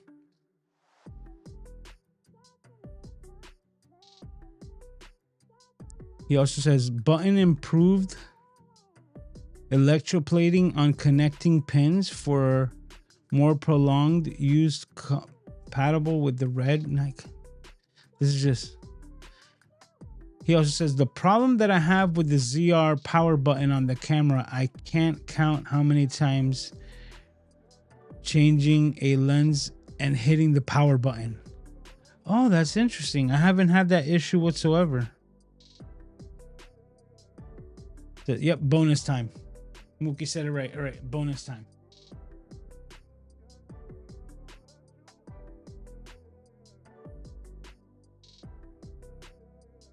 Okay. Now this is time to bonus and plug my rig junkie. Okay, so now Now, if you want to take your Nikon ZR to level 11, then I've made a Rig Junkie kit available for the Nikon ZR that allows you to fully customize this camera to your heart's content.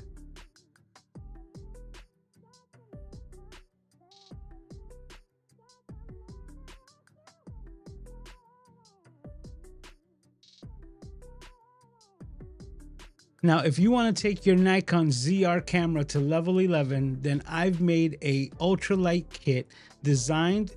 No, I totally forgot to brand my own thing.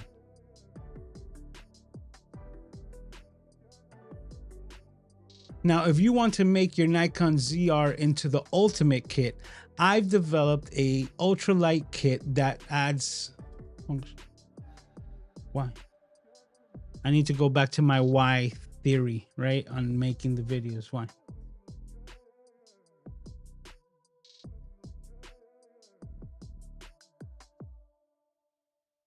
Okay. I might do this one twice over again, so to speak. I think I'm just going to erase all of it mentally. Why?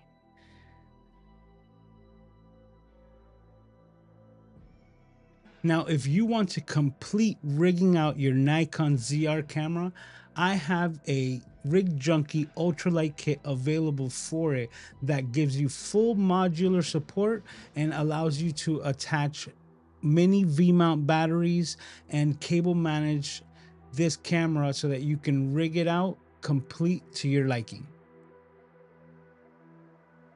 No, so you could build the ultimate ZR camera rig, or build out the ultimate run and gun rig. I'm going to say that on my second take.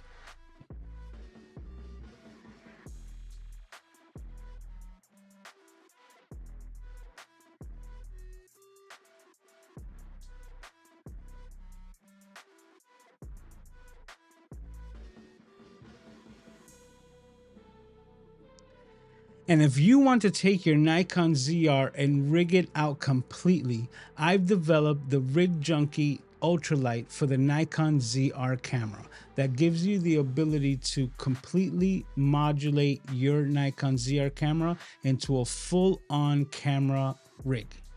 Whether it's run and gun or a full set for a tripod, you'd be able to do it with the Rig Junkie Ultralight kit.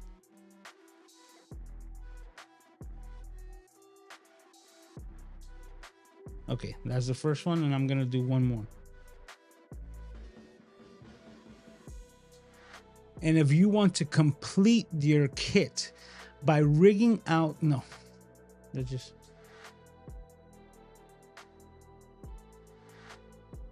And if you want to build the ultimate ZR running gun kit, I've developed the Nikon ZR Ultralight kit. The Rig Junkie. I'm mixing up my words.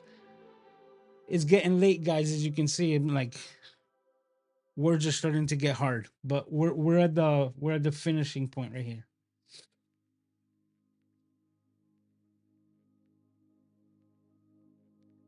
And if you want to complete your Nikon ZR into the ultimate run and gun kit, you can pick up your very own Rig Junkie Ultralight for the Nikon ZR camera. It's going to give you unlimited mounting points so that you can rig out your camera to your heart's content. There's nothing that you won't be able to set up with your Rig Junkie Ultralight for the Nikon ZR camera.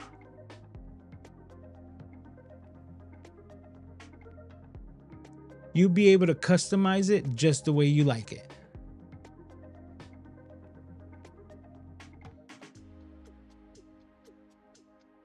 Lightweight and flexible.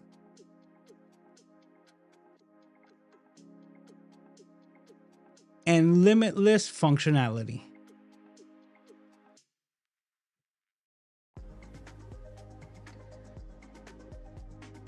So pick up your Rig Junkie kit. So pick up your Rig Junkie Ultralight kit for the Nikon ZR camera.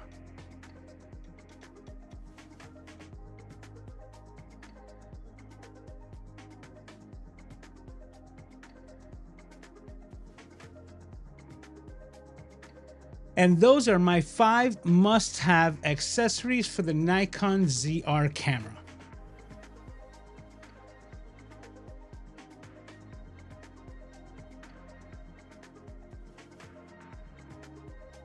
And those are the 5 must-have accessories for the Nikon ZR camera.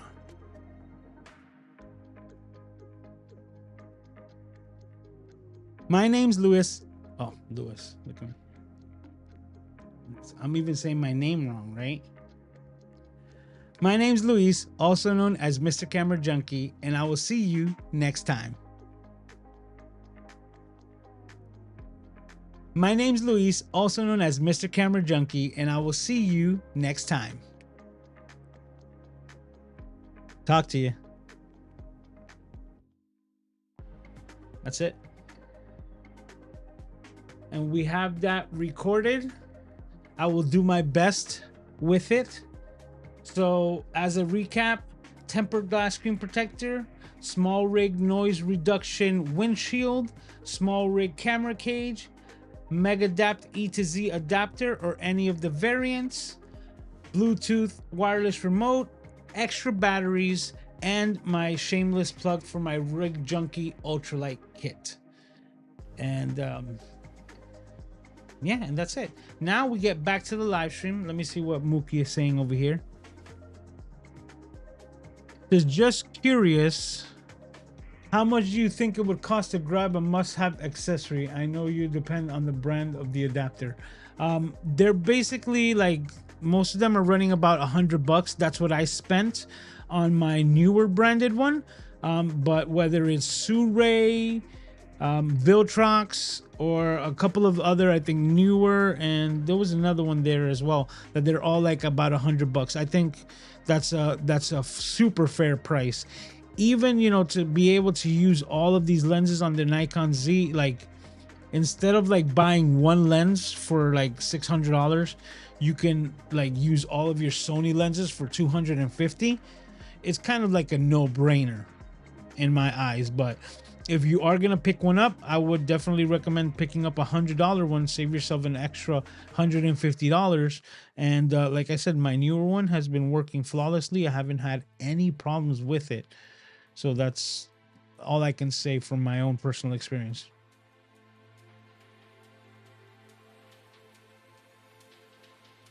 Okay, Louis, are you going to edit tonight or tomorrow after some rest? I might start tonight, but tomorrow, what I have planned, and I already do have it planned. So if you haven't done so and you're watching this for the first time, you're like, this is pretty interesting and you like the content, make sure you subscribe so you don't miss this notification. But tomorrow I'm going to be doing another like co-working space. I'm going to go live, and I'm not really going to try to demonstrate too much because the demonstration takes a lot more of the time. I'm just gonna go show my screen, and I'm gonna jump into CAD, and I'm gonna make something for Doc Rock. Let me see if I have it around here to show you.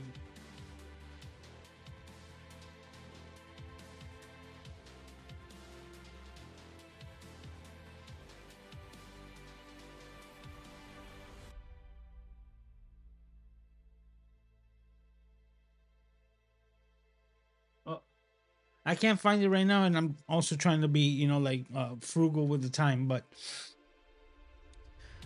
basically, he sent me a pen holder for his fountain pens that you can print out, but it's only 3-tiered, and he wants 6-tier.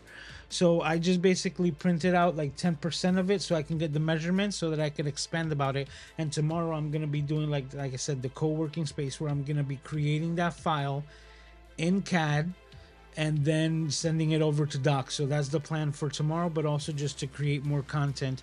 At the same time, I might jump into maybe even leaving the co-working space open, right? The live stream, and just doing the edit for the video as well, right? In the same manner. If people have questions, I'll be here to answer them, but I'm not going to get into the nitty-gritty of trying to make that a video that I'm going to repurpose. That's just going to be like the way that it lives, and that's it.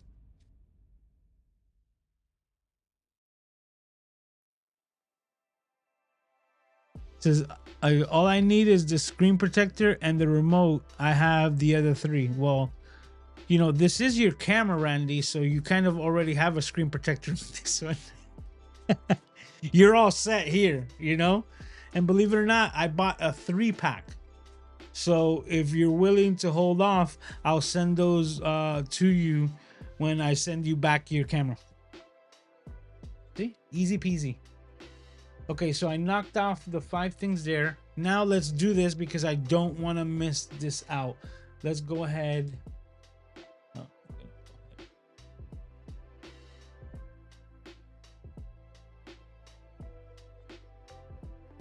We're going to do the... I'm not even going to do the scene, but the snap decisions. Would you rather?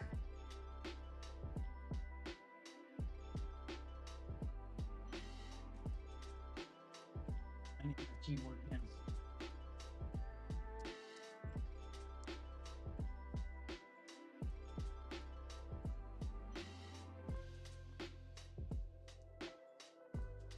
I just asked Chad for 3 more questions.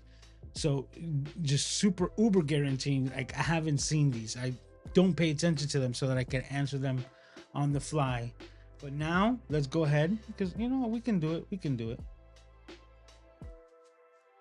Bam! Snap decisions. Let's go ahead and do that. Go back to the cinema. All right. Question number 1 in this week's Snap Decision. This is the part of the live stream where you get to interact, and I want to hear what you have to say about these questions. And this week's Snap Decisions: would you rather start the year with full content calendar and creative freedom with no plan? Ooh, that's interesting. So this week's first question on would you rather or Snap Decisions, which is start the year a full content calendar planned or total creative freedom with no plan.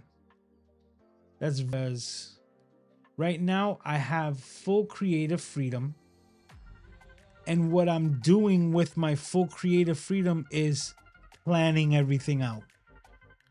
Right? It's so interesting because it's both for me.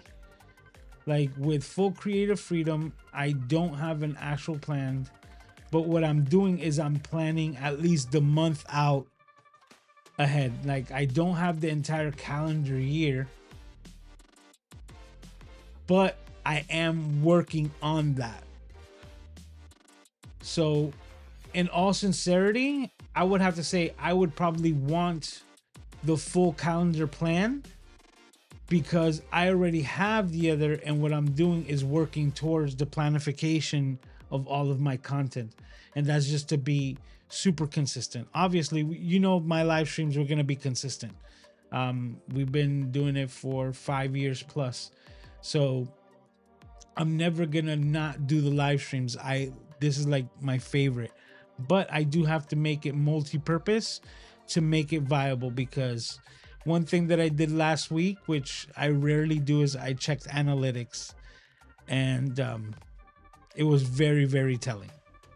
Just to leave it in a nutshell, it was very, very telling. And even though I love live streaming, it is the least thing that drives traffic to my channel. So if I want to see the growth that I want, I'm gonna have to put in the work for the pre-recorded content, which is why I'm making this shift on more output in every aspect that I can possibly do it, because that's where I'm gonna see the growth that I want in the channel.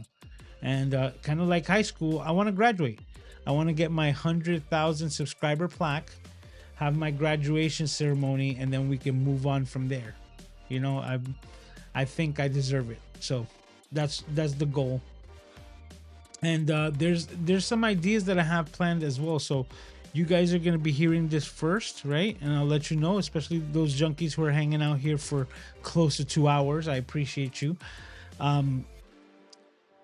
I'm going to be doing some giveaways, and I'm going to be doing them like on focus points to just build out my channel. So I think the next one that I'm going to be doing, or the first one, is that I'm going to be doing a webcam giveaway,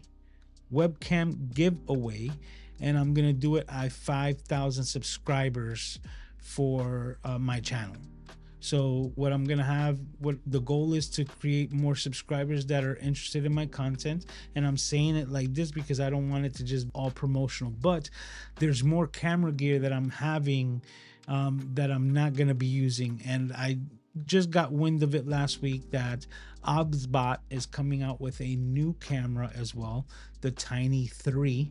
It's coming out next week or in a couple of weeks, and it is substantially better than the original. So I want that camera because I love the Tiny 2. The only thing is, you know, it's not the best video camera when you're using all of the zoom features and things like that, and it's not the Tail Air, which is very expensive for a PTZ camera. So the Tiny 2 was what I was willing to invest into, that type of camera. But now that the Tiny 3 is on the way and I want it, it's literally going to put my Tiny 2 out of commission. It's just going to be collecting dust. So my plan is to give it away on a live stream once I've reached the 5,000 subscribers. So the only rules that I'm going to have is basically subscribe to the channel and subscribe to my Instagram so that I actually have a way to communicate with you. And once that's established, as soon as I reach the 5,000 subscriber goal, I'll be doing the Tiny 2 camera giveaway so that it gets used, and see if maybe that can drive, you know, like my subscriber count up. It's an idea. That's what I'm planning to do, and it's also just to, you know, give it to the camera junkies. I'm not gonna do this whole like it's you're gonna have to be subscribed so that you're in the live when I do the giveaway. That's it. And when I reach that mark is when I'm going to do the giveaway. I think that's fairly simple, and it's also going to give me a way to give back to the camera junkies who supported me for so long. So I would love to hear what you guys think on that aspect, but that's the idea that I have planned, because I want to have the ability to buy the newer cameras, but like all I know is it's gonna like cannibalize something that I'm already using, get replaced. So instead of just having it collect dust, I'm gonna be giving it away so that somebody else could use it. That's the plan. Okay. Of course. Would you rather hit your subscriber goal early in the year or end the year stronger than you started?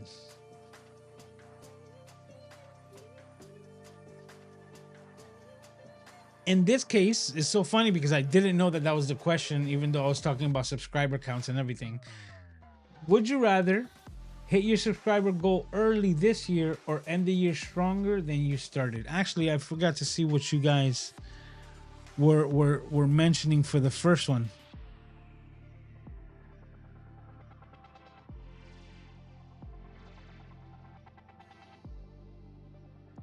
Mookie says, be sure to spell the names right in the video ending credits.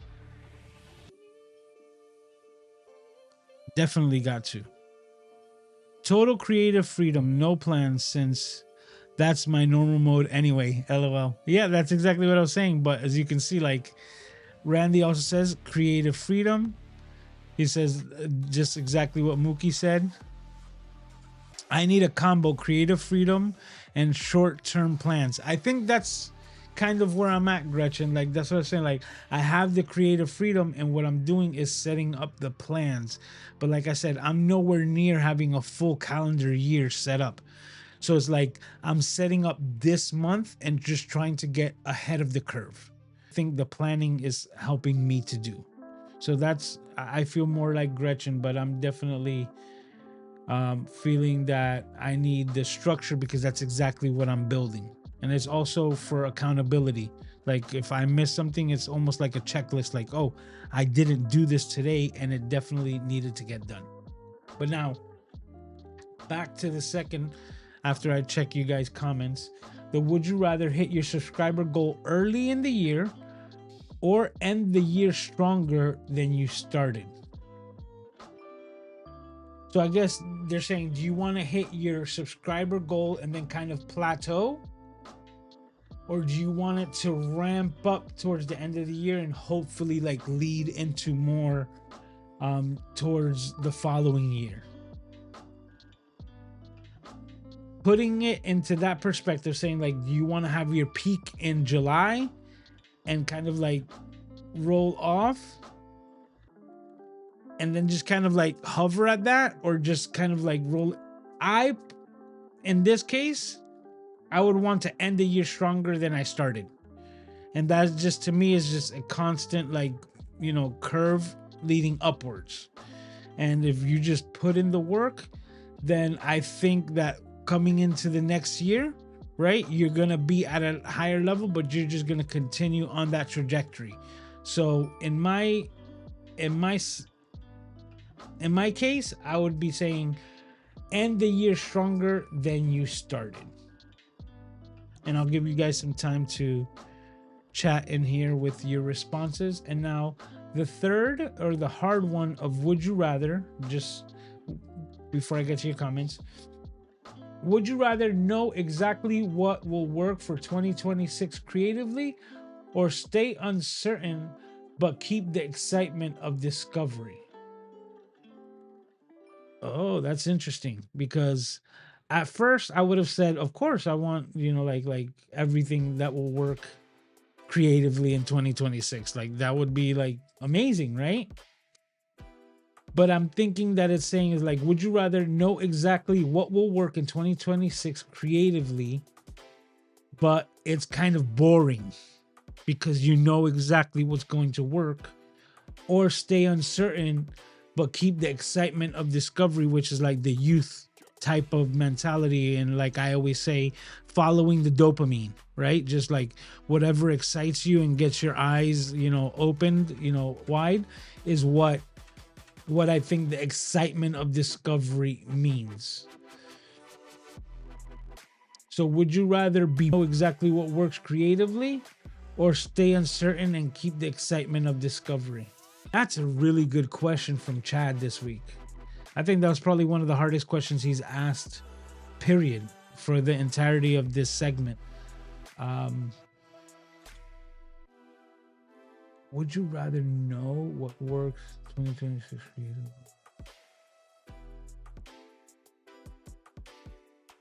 It sounds counterintuitive for my goals, but I still think that there would need some type of excitement and discovery. I think that's why I feel more like Gretchen on the previous question as well, where I would like to have things planned out, but like kind of not further than a month. I won't be able to have like an entire year planned out, because that also seems like you lose the ability to be creative, right? Let me give you a perfect example. Today's live stream, I kind of just developed a new way of creating, which is think of everything in the form of a question instead of trying to be like know it all, right? Just answer a question about the item, and that allowed me to move through today's program. And I think that that's what I still need as far as the excitement of discovery, to keep things fresh and having the ability to like learn on the fly,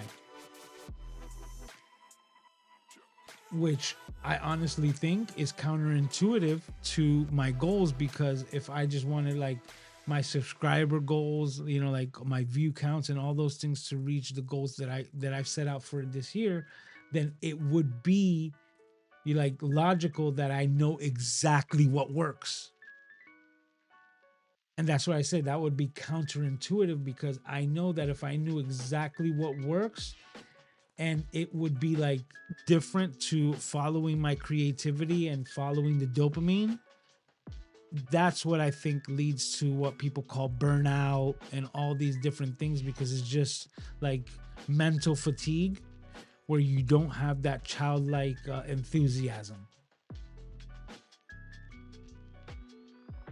So like I said, it's still my decision. Uncertain but keep the excitement of discovery is key for me to continue doing this, period.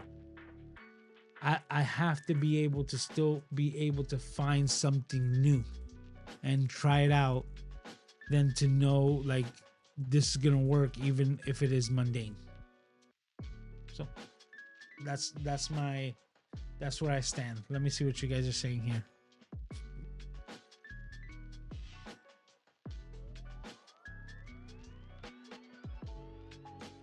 Mookie says ramp up so I could adjust as needed. You see, that's another good point, right?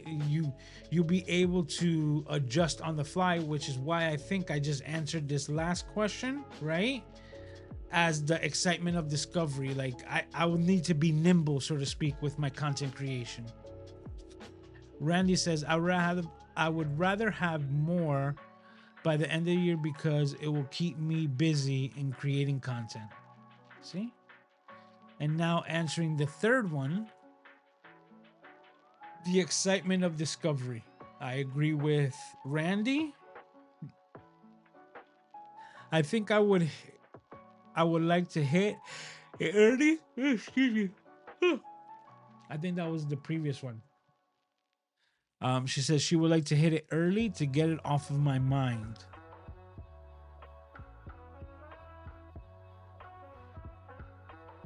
I like announcements and discovery as I go along. Part of the fun for me is thinking about pursuing what may come next. Okay. I'm going to reread that so I don't sound like a robot. And that's just for me, guys. Because I need to make sure it gets ingested into my mind correctly. I'm bringing it over here so I can read it easier. I like announcements and discovery as I go along. Part of the fun for me is thinking about and guessing what may come next. Absolutely. And being able to create on the fly, because like if you've ever been on set, and it doesn't have to be like a film set, on set of anything, a drama, a play, a school musical, like anything, you know that things are gonna go awry behind the scenes and you'll have to fix things on the fly, and not everything that works is ideal, and sometimes you have to like crazy glue and MacGyver things together just to get the image and the look that you want. The final product is the ultimate goal, and for that reason is why I think that you also need that flexibility to constantly explore and try new things just to see if they work, because you could be discovering the latest and the newest technique. And when it comes to that, there's this guy that I'm probably gonna highlight on the channel coming up in the following weeks for Cities Gaw, is someone that's been doing a lot of interesting things with filters in front of their camera, but for video. So it's very, very interesting. I don't want to talk much about it because I'd rather show you. It makes for much better content.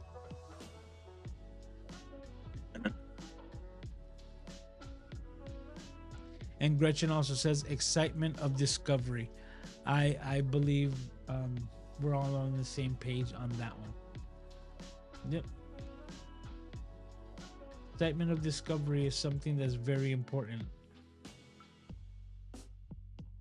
It's what makes life fun, right? If we knew everything that was gonna happen in life, it becomes very mundane very quickly. And change is the only thing that's consistent in life. So embrace change, and you'll be better for it. I made change my bitch. All right. Now, we're all set. The only thing left to do is something that I had just mentioned, which is Cities Gaw, channels that I think you should go and watch.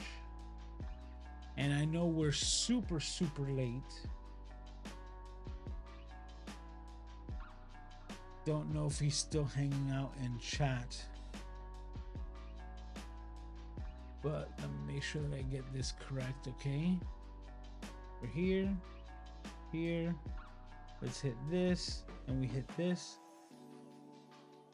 And this week's Cities Gaw is none other than the Paul Duncan. Now, You might have already met this person within the chat. He's known in these parts as Mr. Moderator, the Paul Duncan. He's made his second YouTube channel, and I want to give him big ups. And he's this week's City's Gone, channels that I think you should go and watch. Paul, the Paul Duncan, is learning how to play piano, and he's super excited, and I'm like excited for him. He's been live streaming every single day lessons that he's taking on his new like computer keyboard, and he created this new channel, Paul Learns Piano, on the Paul Duncan YouTube channel. So this is this week's City's Gone, channels that I think you should go and watch. A community member right here, member of the Camera Junkie Crew, and this week's City's Gone, Mr. Paul Duncan. He's learning how to play piano, and if you're interested, I highly recommend you going out and checking out his live streams, rewatching his content, and supporting a member of the crew. And that's this week's City's Gone, channels that I think you should go and watch.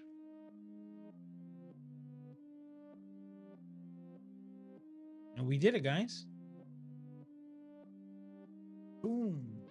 I need to, you know what? I'm gonna make a hotkey as the letter C, and when we go to C, it's for cinema. Bam. That's it. So just like I do P for producer mode, we hit C for cinema, and we get cinema. And we did it, guys. 2 hours. And I appreciate all of you, all 10 of you who are still hanging out here with me in chat after 2 hours. If you came in late and you haven't done so already, I'll remind you to hit the like button. It's highly appreciated and it's absolutely free. It means the world to me. And it shows the algorithm that we're doing something amazing here.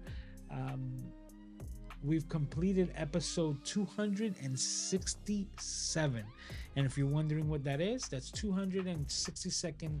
67 consecutive episodes of the Camera Junkie live stream without skipping a beat every single week. Sometimes I'm a little late, like I was 10 minutes late here, but that's because I literally lost track of time. I was setting up everything, and then the next thing you know, I look up and I'm like, it's 10:02. I'm like, holy crap.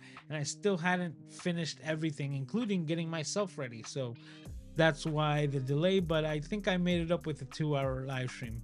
But like I said, for all of you who are still here hanging out, highly appreciate it. If you haven't done so already, mark it down on your calendars. Like, subscribe, do all the YouTubery things so that you're reminded that we're going to be doing this all over again for episode 268 next week, Saturday, 10 p.m. Eastern Standard Time, right here on the Mr. Camera Junkie YouTube channel. So mark it on your calendars, set a reminder so you don't miss it, and you can hang out here live in chat with the rest of the Camera Junkie crew. And that's it.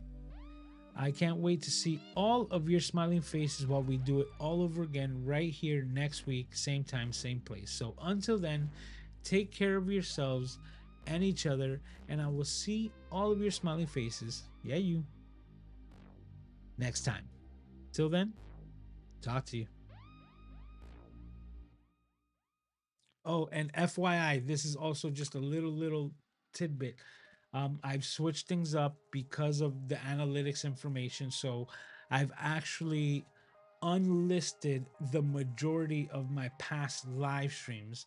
Now, I didn't make them private. So if you're still interested at watching any of my old live streams, I've made them into a podcast playlist right here on YouTube, and that's available now. You can listen and watch 267 episodes of the Camera Junkie live stream as a podcast, and they're all available right now.